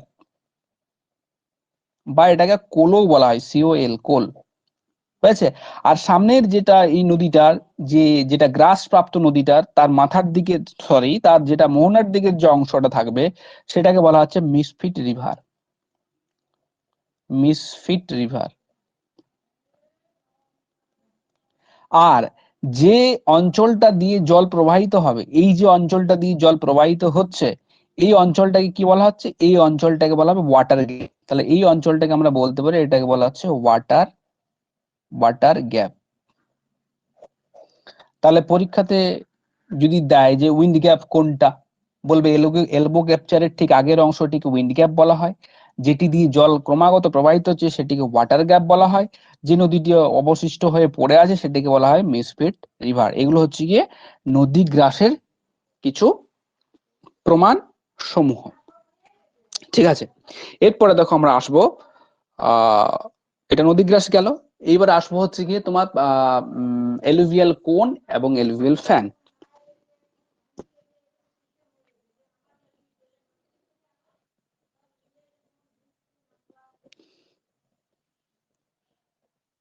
এলুভিয়াল কোন অনেক সময় এই দুটোকে তোমরা অনেক সময় এক করে ফেলো, যে এলুভিয়াল কোন এবং এলুভিয়াল ফ্যান হচ্ছে গিয়ে আহ একই জিনিস, কিন্তু একই জিনিস নয়। এলুভিয়াল কোন আর এলুভিয়াল ফ্যান, বা এটাকে অনেক সময় বলা হয় এলুভিয়াল ফ্যানটাকে বলা হয় কি পলল পলল বেজনি, পলল বেজনি। এখন এলুভিয়াল কোন কি? এলুভিয়াল কোন হচ্ছে, তোমরা মনে রাখবে যে ঠিক পাদদেশের ঠিক উপরেই, পাহাড়ের পাদদেশের ঠিক উপরে কি হচ্ছে, পাহাড়ের ঠিক পাদদেশের উপরে নদীবাহিত সেডিমেন্ট গুলো, নদীবাহিত সেডিমেন্ট গুলো যখন পাহাড়ের পাদদেশ থেকে কিছুটা উপরে এসে জমা হচ্ছে তখন সেটাকে এলুভিয়াল কোন বলছে। এগুলো স্লোপ বেশি হয়। কোন কেন বলা হচ্ছে? কোন কেন বলা হচ্ছে? কারণ এগুলো হচ্ছে গিয়ে কোন সৃষ্টি করছে, ঠিক আছে, ঠিক হাতের মতো। তার মানে এটা কখন সৃষ্টি হবে? যখন নদীতে পলির পরিমাণ বেশি থাকবে। জলের থেকে যদি পলির পরিমাণ বেশি থাকে তাহলে কি হবে, সেই পলিটা কি হবে, সেই পলিটা পাহাড়ের গায়ে আটকে থাকবে। ঠিক পাদত পেডিমেন্ট থেকে ঠিক ওপরেই কি হবে, সেই পলিটা উপরে আটকে থাকবে, ঠিক আছে। এবং সেগুলো হাতের মতো সৃষ্টি করবে, আঙ্গুলের যেরকম তোমার হাতে এরকম এরকম ঠিক এরকম সৃষ্টি করবে, এরকম ঠিক এরকম সৃষ্টি করবে। এগুলোকে বলা হবে এলুভিয়াল কোন। এবার এটা যদি এলুভিয়াল আমার কোন হয়, ঠিক নিচেই কি হবে, নিচেই হবে এলুভিয়াল ফ্যানের সৃষ্টি। তাহলে এলুভিয়াল কোন কখন সৃষ্টি হচ্ছে? এলুভিয়াল কোন হচ্ছে গিয়ে যখন যে নদীটা প্রবাহিত হচ্ছে সেই নদীটা যে সেডিমেন্ট লোড যখন মাত্রাতিরিক্ত সব থেকে বেশি হয়ে গেছে তখন কি হবে, ও পলিগুলোকে পেডিমেন্টের ঠিক উপরে জমা করে দেবে এবং এইভাবে হাতে আঙ্গুলের শিরার মতো কিছু ভূমিরূপ সৃষ্টি করবে। যে ভূমিরূপটা সৃষ্টি করছে সেটাকে বলা হচ্ছে এলুভিয়াল কোন। এবং এই এলুভিয়াল যে কোন আছে সেই এলুভিয়াল কোনের ঠিক নিচেই যে পাহাড়ের যে পাদদেশ, যে পেডিমেন্ট এরিয়া, সেই এরিয়াতে আরো সূক্ষ্মাতিসূক্ষ্ম পলি জমে কি হবে, পলল বেজনি সৃষ্টি করবে। তাহলে আমরা দেখতে পাচ্ছি এলুভিয়াল কোন কিছুটা উপরে হচ্ছে, এলুভিয়াল ফ্যান কিন্তু কিছুটা নিচে হচ্ছে। এখানে মনে রাখবে যে এলুভিয়াল ফ্যান বা পলল বেজনি, অনেকগুলো পলল বেজনি নিয়ে কি সৃষ্টি হয়, বাজাদার সৃষ্টি হয়। আমরা জানি পেডিমেন্টের পরে কি থাকে, বাজাদা থাকে। তাহলে বাজাদা কি হচ্ছে, বাজাদা নাথিং, বাজাদা হচ্ছে গিয়ে অনেকগুলো এলুভিয়াল ফ্যানের সমষ্টি। হুম। আচ্ছা, উইন্ড গ্যাপ আর ওয়াটার গ্যাপটা বলে দিন, নেটের সমস্যা। আচ্ছা আমি আরেকবার বলে দিচ্ছি, দেখো তাহলে এলুভিয়াল কোন আর এলুভিয়াল ফ্যানটা বুঝতে পেরেছো। এলুভিয়াল কোন হচ্ছে খানিকটা উপরে থাকবে, যেখানে পলির পরিমাণ বেশি থাকবে, সেই পলিগুলো নদী বহন করে নিয়ে যেতে পারবে না, তার মানে কাদার পরিমাণ বেশি থাকবে, সেগুলো পেডিমেন্টের ঠিক উপরে জমা হয়ে করে দেবে। এবং পেডিমেন্টের ঠিক নিচে যে সারফেসটা থাকবে, সেই সারফেসটাতে কি হবে, সূক্ষ্ম সূক্ষ্ম পলিগুলো জমা হয়ে এলুভিয়াল ফ্যান পাখার আকৃতিতে জমা হবে, সেই জন্য সেটাকে পলল বেজনি বলা হয়। এবং অনেকগুলো পলল বেজনি একসাথে মিলে একটি বাজাদা বা বাজাদা প্লেনের সৃষ্টি করে, ঠিক আছে। আচ্ছা, সুমন জানতে চেয়েছে উইন্ড গ্যাপ, নদী গ্রাসের, এবং হচ্ছে ওয়াটার গ্যাপ। দেখো ওয়াটার গ্যাপ হচ্ছে গিয়ে মানে জল সিক্ত গ্যাপ, মানে যে পরবর্তী নদীটা, মানে যেখানে তোমার হচ্ছে কি যেটা দিয়ে নদী গ্রাসপ্রাপ্ত নদীটার জল ক্রমাগত প্রবাহিত হবে প্রধান অনুগামী নদীটার দিকে, সেই অঞ্চলটাকে বলা হয়, এই যে এই অঞ্চলটাকে, এটাকে বলা হচ্ছে ওয়াটার গ্যাপ। ওয়াটার গ্যাপ, এখান দিয়ে জল যাচ্ছে, যেখান দিয়ে জল যাবে সেটা মনে রাখবে ওয়াটার গ্যাপ। আর এই যে এখানে যেখানে বাঁক নিয়েছে, বাঁক নেওয়ার ঠিক উপরের খানিকটা অংশ এইভাবে ফাঁকা থেকে যাবে, দীর্ঘদিন ধরে পলি সঞ্চয় হবে। পলি সঞ্চয়ের ফলে কি হবে, এই বিচ্ছিন্ন অংশটাতে কোনো জল থাকবে না। এই যে শুকনো শক্ত যে অংশটা থাকবে সেই অংশটাকে বলা হচ্ছে উইন্ড গ্যাপ। তাহলে এলবো ক্যাপচারের ঠিক উপরের অংশটাকে বলা হচ্ছে উইন্ড গ্যাপ বা কোল। এই যে এখানটাকে বলা হচ্ছে, এখানে দীর্ঘদিন ধরে এই যে নদীটা যাবে তার ফলে কি হবে, এখানে ডিপোজিশন হবে বা এখানে যেহেতু মুখটা বন্ধ হয়ে গেছে সেই জন্য এখানে ক্রমাগত হচ্ছে কি তোমার পলি সঞ্চয় হবে, এবং পলি সঞ্চয়ের ফলে কি হবে, এইখানে জায়গাটা বন্ধ হয়ে যাবে। এবং যেখানটা বন্ধ হবে সেই জায়গাটাকেই বলা হচ্ছে কি তোমার উইন্ড গ্যাপ। এখানে কোনো জলের চিহ্ন পাওয়া যায় না। কিন্তু উইন্ড গ্যাপ থেকে কিছুটা খানিকটা এগিয়ে আসলেই, উইন্ড গ্যাপ থেকে যদি খানিকটা এগিয়ে আসি তখন আমরা সেই মিসফিট রিভারটাকে আবার কিন্তু দেখতে পাবো, ঠিক আছে। এই মিসফিট রিভারটার ভ্যালিটা দেখতে পাবো, জলের স্রোতও কিছুটা আমরা দেখতে পাবো, কারণ এখানে স্থানীয় লোকাল কারণে যে ড্রেনেজটা হয়, যে জলগুলো বেরিয়ে আসে সেই জলগুলো কি হবে, সেই জলগুলো তো এটা দিয়ে আবার বাহিত হয়ে যাবে, ঠিক আছে। এটা গেল তোমার উইন্ড গ্যাপ আর হচ্ছে ওয়াটার গ্যাপ, হয়েছে এই অবধি। এইবারে দেখো আরো একটি কনসেপ্ট তোমাদের এখানে লাগবে, সেটা হচ্ছে গিয়ে রিভার যে মিয়েন্ডারিং আছে, নদীর যে বাঁক আছে, তোমরা যে জায়গাগুলো সব থেকে বেশি ভুল করো সেই জায়গাটা।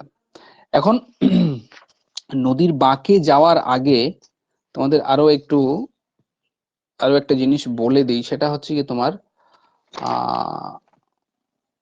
বেস লেভেল চেঞ্জ নদীর আছে, ঠিক আছে, নদীর বেস লেভেল চেঞ্জ, ঠিক আছে। এটা কি নদীর বেস লেভেল চেঞ্জ? নদীর বেস লেভেল আমরা সবাই জানি যে পাওয়েল বেস লেভেলের কথা বলেছিলেন, ঠিক আছে। বেস লেভেল জিনিসটা কি? বেস লেভেল হচ্ছে কি, আচ্ছা কেউ কিছু কমেন্ট করেছে, একবার দেখে নি।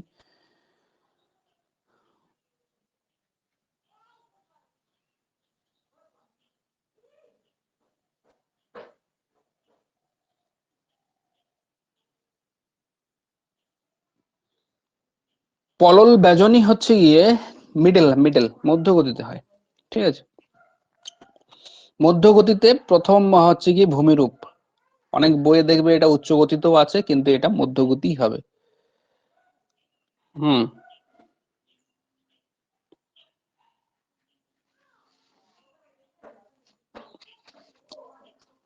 ওকে ওকে ওকে, ঠিক আছে। হুম। এবার দেখো, আসবো আমরা যে বেস লেভেল চেঞ্জেস। অ্যাকচুয়ালি আমাদের যে ভূপৃষ্ঠের আমাদের যে পৃথিবী পৃষ্ঠ, সেই পৃথিবী পৃষ্ঠে বিভিন্ন, কোথাও উঁচু আছে কোথাও নিচু আছে। এখন জলের প্রধান ক্যারেক্টারিস্টিক হচ্ছে গিয়ে জল উঁচু থেকে নিচের দিকে যায়, এটা আমরা সবাই জানি, উঁচু মানে ভূমিরূপ থেকে নিচু জায়গার দিকে যায়। এখন এই যে নদী উঁচু থেকে নিচুর দিকে যাচ্ছে, নদী তো আর একা যাচ্ছে না, তার সাথে বিভিন্ন ধরনের সেডিমেন্ট লোড নিয়ে যাচ্ছে।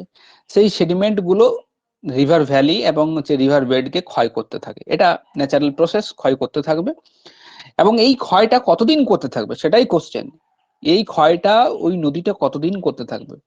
যতদিন করতে থাকবে যতদিন না রিভার ভ্যালি এবং সি লেভেল এক হয়ে যায়। তার মানে আমরা বলতেই পারি, যখন রিভার ভ্যালি বা রিভার বেড এবং সি লেভেলের যে তোমার হাইট, সেই হাইট যতক্ষণ না এক হচ্ছে ততক্ষণ পর্যন্ত পৃথিবীর সারফেসে যত ধরনের প্রবাহ আছে বা স্রোত আছে বা নদী আছে বা স্ট্রিম আছে বা রানিং ওয়াটার আছে, তারা কিন্তু ক্ষয় করতেই থাকবে।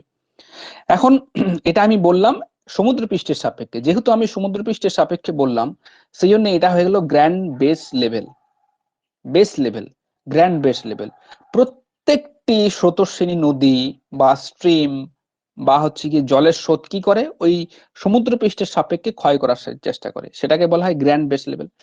এখন এখানে দুটো জিনিস আছে, একটা টেম্পোরারি বেস লেভেল, আরেকটা আছে কি তোমার লোকাল বেস লেভেল। দেখো টেম্পোরারি বেস লেভেলটা কি না, টেম্পোরারি বেস লেভেল হচ্ছে কি, তাহলে বেস লেভেলে আমরা, তোমরা সবাই জানো যে পাওয়েল বেস লেভেলের কনসেপ্ট দিয়েছিলেন। বেস লেভেল মূলত তিন ধরনের হয়, তিন ধরনের হয়, গ্র্যান্ড বেস লেভেল, টেম্পোরারি এবং হচ্ছে গিয়ে লোকাল বেস লেভেল। এখন টেম্পোরারি বেস লেভেল, আমি গ্র্যান্ড বেস লেভেলটা আগেই বললাম যে কি, গ্র্যান্ড বেস লেভেল যেটা হচ্ছে সি লেভেল। তারপরে হয় টেম্পোরারি, টেম্পোরারিটা কি,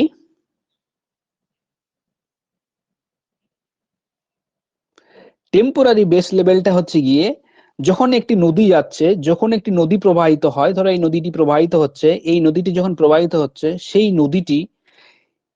নদীটির ক্ষেত্রে কি হচ্ছে, সেই নদীটির ক্ষেত্রে সামনে যদি কোনো লেক থাকে, লেক বা হ্রদ থাকে, বা এই নদীটি কোনো একটি এই লেকটির সাথে এসে মিশলো ধরো, ঠিক আছে, তাহলে কি হবে, এই নদীটা কি করবে, এই নদীটা এই লেকের যে ওয়াটার লেভেল আছে সেই লেভেলের সাপেক্ষে ক্ষয় করার চেষ্টা করবে, ঠিক আছে। পরবর্তী ক্ষেত্রে কি হলো, পরবর্তী ক্ষেত্রে যখন এই লেকটি কোনো কারণে অবলুপ্ত হলো বা নদীতে জলের পরিমাণ বৃদ্ধি পেল, ঠিক আছে, তখন কি হবে, তখন এই নদীটি আবার কি সমুদ্র পৃষ্ঠের সাপেক্ষে ক্ষয় করার চেষ্টা করবে। তাহলে টেম্পোরারি বেস লেভেল কি আমরা বলতে পারি, একটি প্রধান নদীর সামনে যদি, ঠিক আছে, প্রধান নদীর সামনে বা প্রধান নদীটি যদি কোনো লেকের সাথে এসে মিলিত হয়, কোনো কারণে বাই চান্স লেকের সাথে মিলিত হলো, এবং ভবিষ্যতে যদি লেকটি অবলুপ্ত হয়, ঠিক আছে, তখন কিন্তু সেই লেকটি ওই নদীটির টেম্পোরারি বেস লেভেল। তাহলে টেম্পোরারি বেস লেভেলটা কি হচ্ছে দেখো, টেম্পোরারি বেস লেভেলটা হচ্ছে প্রধান নদীটি যখন কোনো লেকের সাথে এসে মিশছে, বা কঠিন বা কোমল শিলাও থাকতে পারে, কোনো কোমল শিলা আছে, ঠিক আছে, সেই কোমল শিলার সাপেক্ষে সে ক্ষয় করে যাচ্ছে, ঠিক আছে। তাহলে কোনো একটি মূল নদী যখন কোনো একটি লেকের সাপেক্ষে ক্ষয় করে, ঠিক আছে, তখন সেই লেকটি হচ্ছে গিয়ে ওই নদীটির টেম্পোরারি বেস লেভেল। এবং কোনো কারণে এই লেকটি অবলুপ্ত যদি হয়, ঠিক আছে, তখন এই নদীটি আবার কি করে, তখন এই নদীটি সমুদ্র পৃষ্ঠের সাপেক্ষে আবার ক্ষয় করা শুরু করে দেয়। তাহলে এই নদীটির সাপেক্ষে এই লেকটি হচ্ছে টেম্পোরারি বেস লেভেল। এখন আরো একটি আছে, সেটি হচ্ছে local base level. Local base level, local base level জিনিসটা কি, লোকাল বেস লেভেল হচ্ছে কি, ধরো একটি প্রধান নদী আছে, এই নদীটির সাথে কি একটি উপনদী এসে এইভাবে মিলিত হয়েছে। এখন এই যে উপনদীটি, এই উপনদীটির বেস লেভেল হচ্ছে গিয়ে প্রধান নদীটি। তাহলে আমরা বলতে পারি কোনো একটি নদীর শাখা নদীর, কোনো একটি প্রধান নদীর তার শাখা নদীটি প্রধান নদীটির সাপেক্ষে যে ক্ষয় করছে সেটি হচ্ছে লোকাল বেস লেভেল। তার মানে এক কথায় বলতে পারি যে যদি কোনো নদী, যদি কোনো উপনদী, শাখা নদী নয়, যদি কোনো উপনদী মিলিত হচ্ছে, যদি কোনো উপনদী প্রধান নদীর সাথে এসে মিলিত হচ্ছে, তাহলে ওই উপনদীটির মূল নদীটি হচ্ছে কি লোকাল বেস লেভেল। ঠিক আছে, মূল নদীটি হচ্ছে লোকাল বেস লেভেল। ব্যাস এটুকুই। সুমি, তুমি যদি কিছু বলছো তাহলে একটু লিখে বলো, না হলে শেষে বলবে, আমি শুনতে পাবো না। ঠিক আছে,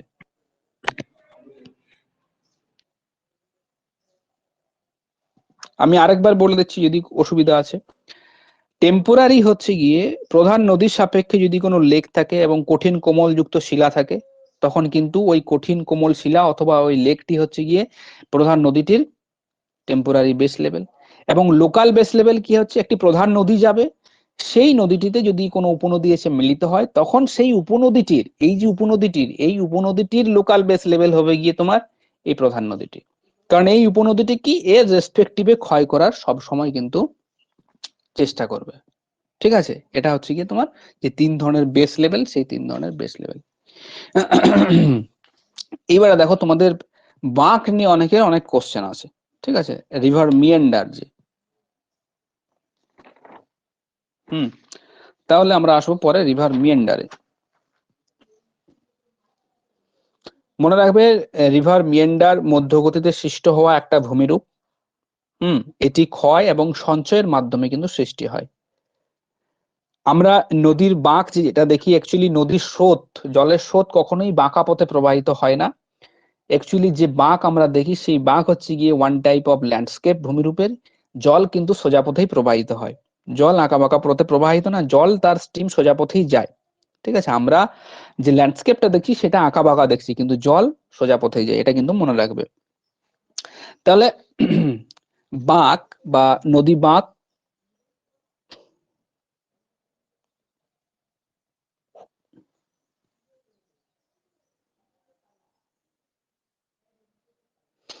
কিভাবে হচ্ছে দেখো, নদীর বাঁকের জল কিভাবে যাচ্ছে। এই আমার নদী আছে, নদীর ফ্লো কখন কিভাবে হয়, নদী তো ফ্লো এইভাবে হয়, ডাইরেক্টলি হয়, এইভাবে হয়। তার মানে কি জল কিভাবে যাচ্ছে, সোজা পথে যাচ্ছে। আবার এখানে ধাক্কা খেলো, আবার কোন দিকে আসছে, এদিকে আসছে। আবার এখানে ধাক্কা খেলো, কোন দিকে আসছে, এদিকে আসছে। তাহলে জলের যে ফ্লোটা আছে, স্ট্রিমের ফ্লোটা যেটা আছে, কারেন্ট যেটা আছে, সেটা অ্যাকচুয়ালি স্ট্রেট পথেই আছে। কিন্তু এর মুভমেন্টের ফলে এই যে এখানে ধাক্কা খাচ্ছে, তার মানে এখানে ক্ষয় হবে, এখানে ক্ষয়ীভূত পদার্থগুলো যেতে পারবে না, এদিকে সঞ্চয় হবে। ঠিক আছে, আবার এখানে ক্ষয় হবে, এখানে সঞ্চয় হবে। আবার কি হবে, আবার এখানে ধাক্কা খাবে, এখানে ক্ষয় হবে, এখানে আবার ধাক্কা খাবে, এখানে আবার সঞ্চয় হবে। তার মানে দেখো নদী যাচ্ছে কি এই এই এই এই, যদি দেখো তাহলে নদীর স্রোতটা কি অ্যাকচুয়ালি সোজাই আছে, নদীর স্রোত সোজাই আছে। নদী এরকম একেবারে জল জল জল জল স্রোত এরকম করে যাচ্ছে কি, যাচ্ছে না, নদীর স্রোত এই যাচ্ছে এই যাচ্ছে। তার মানে কি স্ট্রেট পথেই যাচ্ছে, তো এই পথে যাচ্ছে। এই পথে যাওয়ার ফলে এইভাবে এইভাবে এইভাবে কিন্তু স্ট্রেট তো আছে, এইভাবে যাওয়ার ফলে এখানে ক্ষয় হচ্ছে। তার মানে এটা আরো তোমার প্রসারিত হচ্ছে, কিন্তু এই দিকটা আরো ভেতর দিকে ঢুকছে, এদিকটা আরো ভেতর দিকে ঢুকছে, মিন্ডার বার যেটাকে বলা হয়। ঠিক আছে, এদিকেও মিন্ডার বার আছে, এগুলো আমি আসছি পরে। স্লিপ অফ স্লোপ আছে, বিভিন্ন ধরনের আছে, এখানেও আছে। এখানে ব্লাফ সৃষ্টি হচ্ছে, ব্লাফ মানে পার্শ্বক্ষয়ের ফলে যে খাড়া পার, সেটাকে আমরা ব্লাফ বলে থাকি। ঠিক আছে, তার ফলে কি হচ্ছে, নদীর এই স্ট্রেট ফরওয়ার্ড মুভমেন্টের ফলে যখন মধ্য গতিতে এইভাবে এইভাবে যখন যাচ্ছে, তখন হচ্ছে গিয়ে নদীর বাঁকের সৃষ্টি হচ্ছে। তার মানে নদীর যে কারেন্ট সেটা কিন্তু সোজা পথেই যাচ্ছে, কিন্তু ক্ষয়ের তারতম্য অনুসারে যে ল্যান্ডস্কেপটা ফর্ম করছে, সেই ল্যান্ডস্কেপটা হচ্ছে আঁকা বাঁকা। তাহলে নদীর বাঁকের আমরা নিয়ন্ত্রক সমূহের কথা যদি বলি,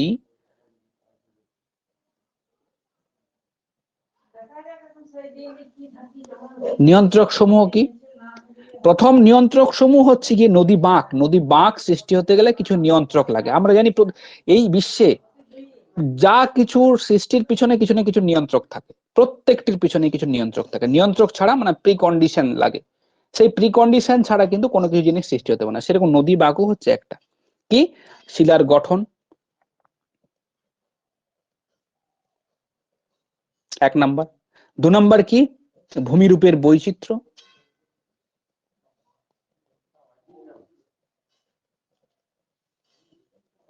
তারপরে কি বার্ষিক বৃষ্টিপাত, এগুলো লিখে রাখবে।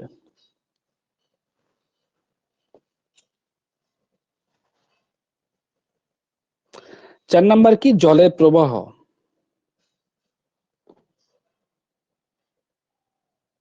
জলের প্রবাহ। এখন ব্যাপার হচ্ছে এই যে নদীর যে ক্ষয় হচ্ছে আঁকা বাঁকা প্রবাহ পথে, এই যে ক্ষয় হচ্ছে এই ক্ষয়ের ফলে তোমরা উত্তল বাঁক বা অবতল বাঁক সম্বন্ধে অবগত নিশ্চয়। কি একটি উত্তল বাঁক এবং একটি অবতল বাঁক। অবতল বাঁক দেখো এখানে দেখো তার মানে একটা কনভেক্স আর একটা হচ্ছে কনকেভ, ঠিক আছে। উত্তলের হচ্ছে গিয়ে কনভেক্স আর এটা হচ্ছে গিয়ে কনকেভ। তাহলে নদী যেখানে ক্ষয় করে মধ্যগতিতে নদীর যে বাঁক, ঠিক আছে, এখন এই বাঁক সৃষ্টি হচ্ছে এই সমস্ত নিয়ন্ত্রকগুলোর কারণে কিন্তু বাঁকের সৃষ্টি হয়। সেখানে শিলা স্ট্রাকচার কি রকম আছে, নদীতে সেডিমেন্ট লোড কি রকম আছে, কারণ নদী বাঁকের সাথে এগুলো এগুলো অনেক হচ্ছে কি তোমার আর্থ সায়েন্সের ব্যাপার। এই রিভার চ্যানেল মরফোলজি নিয়ে একটা পুরো তোমার হচ্ছে গিয়ে কোর্স আছে, ঠিক আছে। যারা বড় বড় মরফোলজিস্ট তারা এই সমস্ত বিষয়গুলো সম্বন্ধে অবগত আর কি, তারা এই সমস্ত বিষয়গুলো ভালো বোঝেন। রিভার বাঁক বা রিভার মিয়েন্ডার সৃষ্টি হতে গেলে সেডিমেন্ট যে লোড আসছে সেই সেডিমেন্ট লোডের সাথে রিভারের প্রবাহের সাথে শিলার কাঠিন্য বিভিন্ন বিষয়গুলো একসাথে কোলাবোরেট হয়ে একসাথে মিলেমিশে একাকার হলে তবেই কিন্তু বাঁকের সৃষ্টি হয়, ঠিক আছে। সেগুলো আমি অত যাচ্ছি না। তোমরা মনে রাখবে যে বিভিন্ন কিছু প্রিকন্ডিশন থাকে, যে শর্ত থাকে, সেই শর্তগুলো পালিত হলে একটি বাঁকের সৃষ্টি হয় এবং এগুলি নদীর মধ্যগতিতে নদী বাঁক দেখা যায়। এখন আমি কি বললাম উত্তল বাঁক এবং অবতল বাঁক। মনে রাখবে উত্তল বাঁক কোনটা হবে, নদীর যে জলের স্রোত, তোমরা যদি কখনো কোথাও বেড়াতে যাও, ঠিক আছে, নদীর আশেপাশে যদি বেড়াতে যাও, যেখানে দেখবে যে সাইডটাতে এরকম বালি জমে থাকবে, সেই সাইডটা হবে গিয়ে তোমার উত্তল বাঁক, ঠিক আছে। উত্তল উত্তল টাইপের, ঠিক আছে। আর যে সাইডটাতে নদীর জলের স্রোতটা বা জলের বেগটা বেশি থাকবে সেই জায়গাটাতে অবতল বাঁক। এইভাবে উত্তল বাঁক অবতল বাঁককে চেনার একটি মাত্র উপায় হচ্ছে গিয়ে ডিপোজিশন। মনে রাখবে এই যে ডিপোজিশন, তুমি কিন্তু দেখে বুঝতে পারবে না যে কোনটা উত্তল বাঁক কোনটা অবতল বাঁক। তোমার ডিপোজিশন এবং তোমার হচ্ছে কি ইরোশন দেখে তোমাকে কিন্তু বুঝতে হবে। তাহলে আমরা এখানে দেখতে পাচ্ছি কোথায় জল স্রোত ধাক্কা মারছে, এখানে এখানে ক্ষয় হবে। সুতরাং এই বাঁকটা কি, এই বাঁকটা হচ্ছে গিয়ে অবতল বাঁক। এবং যেখানে এখানে ধরো ক্ষয়প্রাপ্ত হচ্ছে, এখানে দীর্ঘদিন ধরে জল ধাক্কা মারছে, একটা তো নয় প্রচুর পরিমাণ জলরাশি এসে ধাক্কা মারছে, ধাক্কা মারার ফলে কি হবে, এখানে এখানে ক্ষয় হবে। এইবারে যেহেতু নদীর মধ্যগতিতে দেখা যাচ্ছে সেইভাবে সেডিমেন্ট লোড থাকে না, সুতরাং এখানে যখন ধাক্কা পাচ্ছে তখন ধাক্কা পেয়ে যখন ক্ষয় হচ্ছে বা ব্লাফ গুলো যখন ক্ষয়ে পড়ছে জলে পড়ছে, তখন সেগুলো আর বয়ে নিয়ে যাওয়ার তার ক্ষমতা সেইভাবে নেই। এখানে যে সমস্ত ম্যাটেরিয়ালস গুলো পড়ছে সেগুলো কি এই সাইডে আস্তে আস্তে চলে আসে, থিতিয়ে চলে, যেটা থিতানো প্রসেস বলা হয়।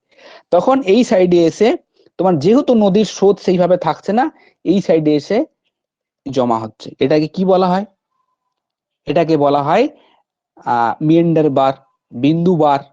মনে রাখবে এই টার্ম গুলো, মিয়েন্ডার বার, তোমার হচ্ছে গিয়ে বিন্দু বার, এগুলো বলা হচ্ছে।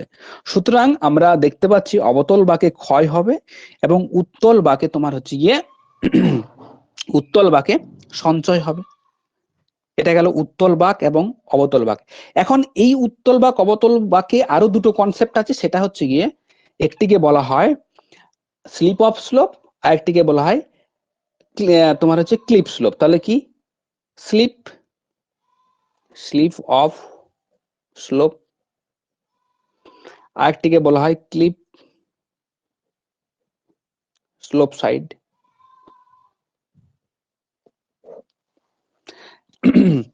এখন স্লিপ স্লোপ সাইড কোনটা? স্লিপ স্লোপ সাইড হচ্ছে গিয়ে এই যে তোমার যেখানে মিয়েন্ডার বারটা আছে, তার মানে আমরা বলতে পারি যেটা উত্তল বাঁকের দিকে যে অংশটি আছে, উত্তল নদী বাঁকের যে অংশটি আছে, সেই উত্তল নদী বাঁকের অংশটি কি হয়, এদিকে ক্ষয়প্রাপ্ত হয়ে ক্ষয়প্রাপ্ত পদার্থগুলো আস্তে আস্তে আস্তে আস্তে এদিকে সঞ্চিত হয়। ঠিক আছে, এবং এটা আস্তে আস্তে আস্তে আস্তে নদীর দিকে এইভাবে আস্তে আস্তে আস্তে আস্তে ঢালু থাকে। তুমি যদি কোনোদিন নদীতে যাও বা নদীতে স্নান করো, দেখবে এই সমস্ত জায়গাগুলোতে কিন্তু স্নান করার জায়গা, এখান থেকে যেহেতু তোমার এদিকে গভীর বেশি, এখানে বেশি ক্ষয় হচ্ছে, সুতরাং এখানে গভীর বেশি থাকবে। এদিকে জলের স্রোতের বেগ কম থাকে, সুতরাং এদিকে ঢালটা তুলনামূলকভাবে কম থাকবে। সুতরাং নদীটা আস্তে আস্তে আস্তে আস্তে আস্তে আস্তে এইভাবে এদিকে গভীর হয়। সুতরাং যারা স্নান করে তারা কিন্তু এই মিয়েন্ডার বার এখানে এসে কিন্তু স্নান করে। ঠিক আছে, এখান দিয়ে আস্তে আস্তে নদীতে এখানে স্নান করে। তাহলে এখানে ঢালটা কি রকম দেখতে পাচ্ছি, এখানে ঢালটা আমরা অ্যাকচুয়ালি দেখতে পাচ্ছি এইভাবে আস্তে আস্তে নিচের দিকে নেমে গেছে। এই ঢালটাকেই বলা হচ্ছে স্লিপ অফ স্লোপ। তাহলে কোশ্চেনে দেয় স্লিপ অফ স্লোপ কোথায় দেখা যায়, না স্যার স্লিপ অফ স্লোপ দেখা যায় নদীর উত্তল ভাগে। আর এখানে দেখা যায় ক্লিপ অফ স্লোপ, মানে এই দিকের যে ঢালটা থাকবে এটা তো ওয়ান টাইপ অফ ব্লাফ। ঠিক আছে, এইভাবে ব্লাফ। ব্লাফ মানে কি, ব্লাফ মানে হচ্ছে খাড়া পাড়। খাড়া পাড় মানে হচ্ছে কি, দেখবে অনেক সময় তোমরা ইউটিউবে ভিডিও দেখেছো হয়তো, নদীর দুই সাইডের যে সাইডের হচ্ছে কি অংশগুলো ধসে পড়ছে, বন্যার কারণে ধসে পড়ছে, যেসব বন্যার কারণে যেটা ধসে পড়তে দেখো সেটা অ্যাকচুয়ালি ব্লাফ। ব্লাফ কি রকম হয়, ব্লাফ খাড়া হয়, দুই পাশে এইভাবে তোমার খাড়া থাকে প্রচুর। ঠিক আছে, এইভাবে দুই পাশ খাড়া থাকবে, এই অঞ্চলটাকে তোমার হচ্ছে ব্লাফ বলা হয়। ওই যে ঢালটা, সেই ঢালটাকে বলা হচ্ছে ক্লিপ স্লোপ স্লাইড, মনে রাখবে কি, এই যে ক্লিপ স্লোপ সাইড। ঠিক আছে, সেটাকে বলা হয়। তাহলে স্লিপ স্লোপ আমরা দেখলাম, আর এটা হচ্ছে ক্লিপ স্লোপ আমরা দেখলাম। হয়েছে, ক্লিপ মানে অ্যাকচুয়ালি কি, ক্লিপ মানে ভৃগু, ঢাল, খাড়া ঢাল, সেটাকে ক্লিপ বলা হয়। এইবারে আমরা আসব আমাদের যে যে মিয়েন্ডার গুলো আছে, সেই মিয়েন্ডার গুলোর যে ভাগ আছে, সেই ভাগগুলো আমরা এবার দেখবো যে কিরকম কি ভাগগুলো আছে। দেখো, নর্মাল মিয়েন্ডার আমরা তোমার ফ্লুভিয়াল ইরোশনের উপর ভিত্তি করে প্রধানত দুটো ভাগে ভাগ করা যাচ্ছে। তাহলে নদী বাঁকের শ্রেণী বিভাগ, এটা হেডিং করে নাও, নদী বাঁকের শ্রেণী বিভাগ। বিভিন্ন ধরনের বাঁক আছে।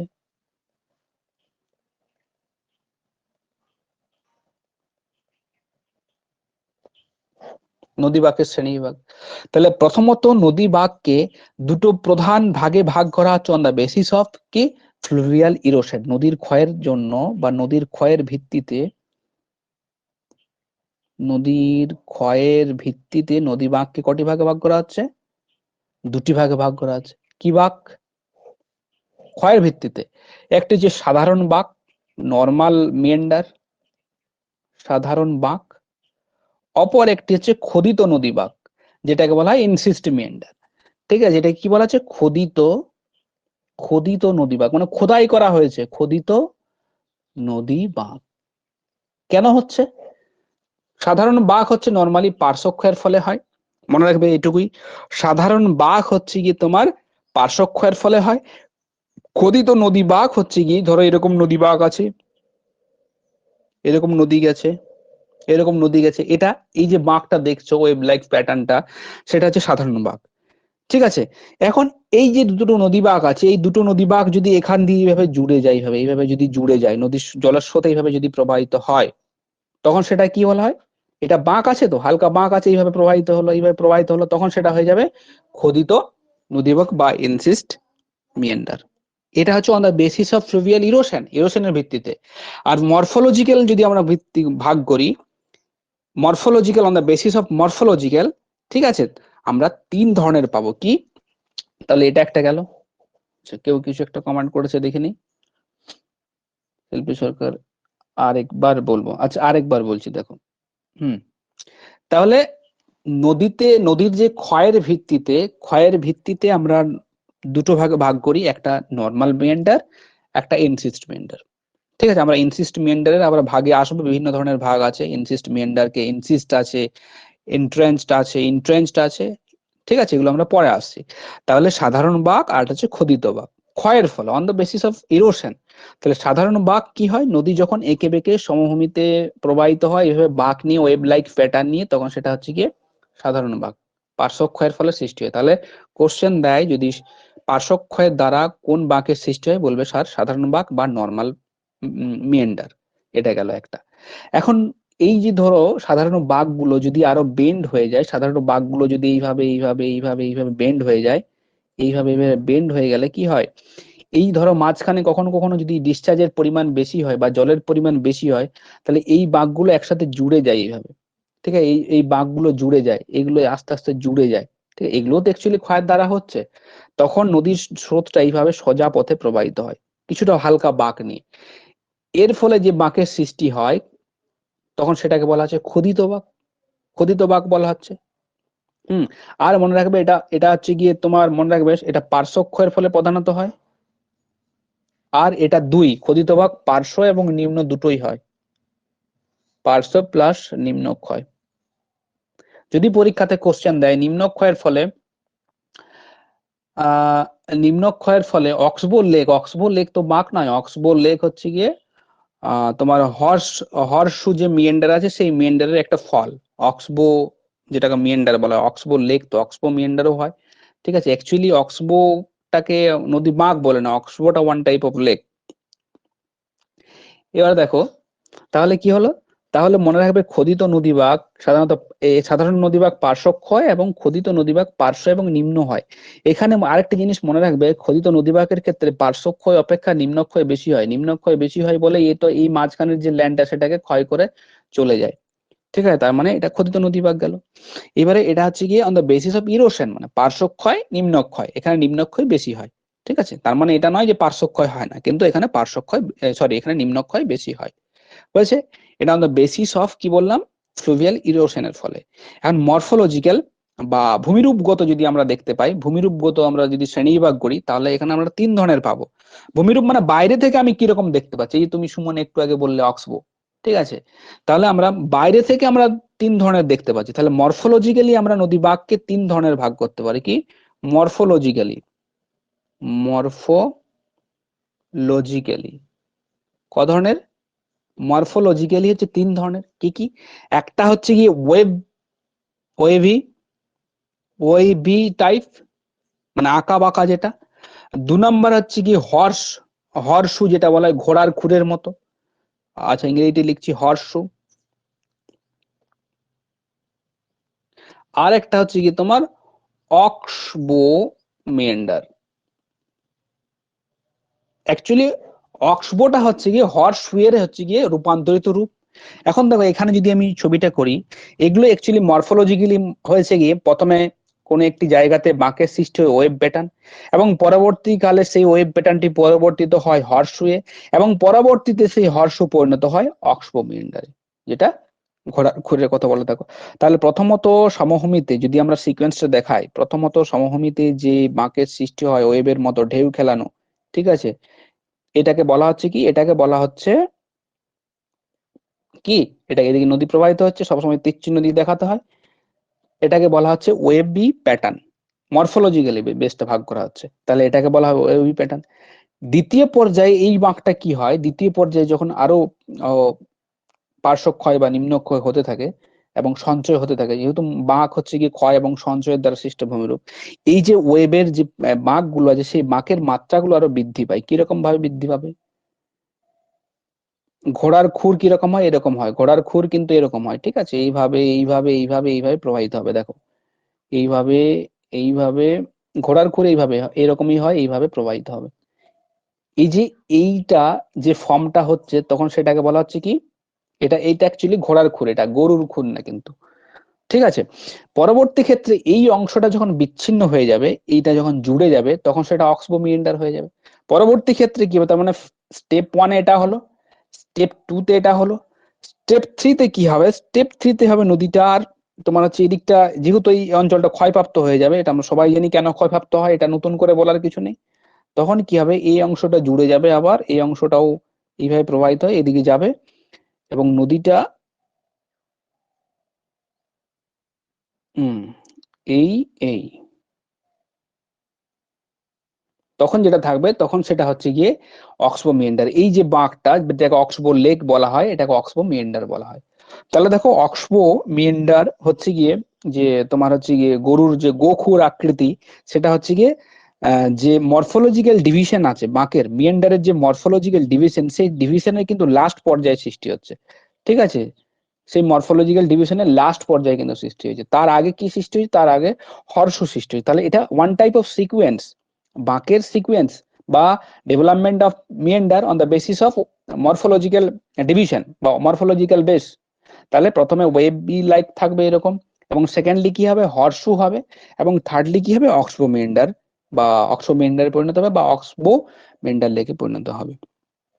হয়েছে? এখন এগুলো গেল মরফোলজিক্যালি। ঠিক আছে, এবারে যে আমরা যদি টোটাল এই যে জেনারেলাইজ করি, মানে সাধারণীকরণ করি বা সিম্পল ওয়েতে যদি আমি বাক্যে ভাগ করি, সেক্ষেত্রে আমরা পাবো কি? একটা সাধারণ বাক আর একটা হচ্ছে এনসিস্ট মেন্ডার দ্বারা। তাহলে এটা একটা গেল, এটা একটা গেল। এইবারে এই দুটোকে যদি আমি একসাথে করে দিই, এই দুটোকে যদি আমি একসাথে করি তাহলে কি পাবো? এই দুটোকে যদি আমি একসাথে করি তাহলে আমরা পাবো মেনলি দুটো। কি পাবো? একটা হচ্ছে সাধারণ, একটি হবে সাধারণ, আর একটি হবে ইনসিস্ট বা খোদিত। হয়েছে? সাধারণের মধ্যে কি কি থাকবে? সাধারণের মধ্যে আমরা যেটা পাবো সেটা হচ্ছে ওয়েভি থাকবে, হর্স থাকবে, হর্সু যেটা, অ্যান্ড অক্সবো থাকবে। এই তিনটে থাকবে, এই এক, এই দুই, আর এই তিন। হয়েছে? আর খোদিতর মধ্যে কিন্তু অনেকগুলো ভাগ আছে। খোদিতর মধ্যে থাকবে, এগুলো ভালো করে লিখবে, এগুলো পরীক্ষাতে দেয়। ইনসিস্ট একটা ইটসেলফ থাকবে, আমি এখানে প্রত্যেকটা বলে দেবো একটা একটা। দিয়ে থাকবে এন্ট্রেঞ্চ। আচ্ছা, এগুলো ক্যাপিটাল লিখি তাহলে দেখতে সুবিধা হবে, পড়তে সুবিধা হবে। এন্ট্রেঞ্চ একটা থাকবে, এটা গেল। তিনে থাকবে এন্ট্রেঞ্চ, IN।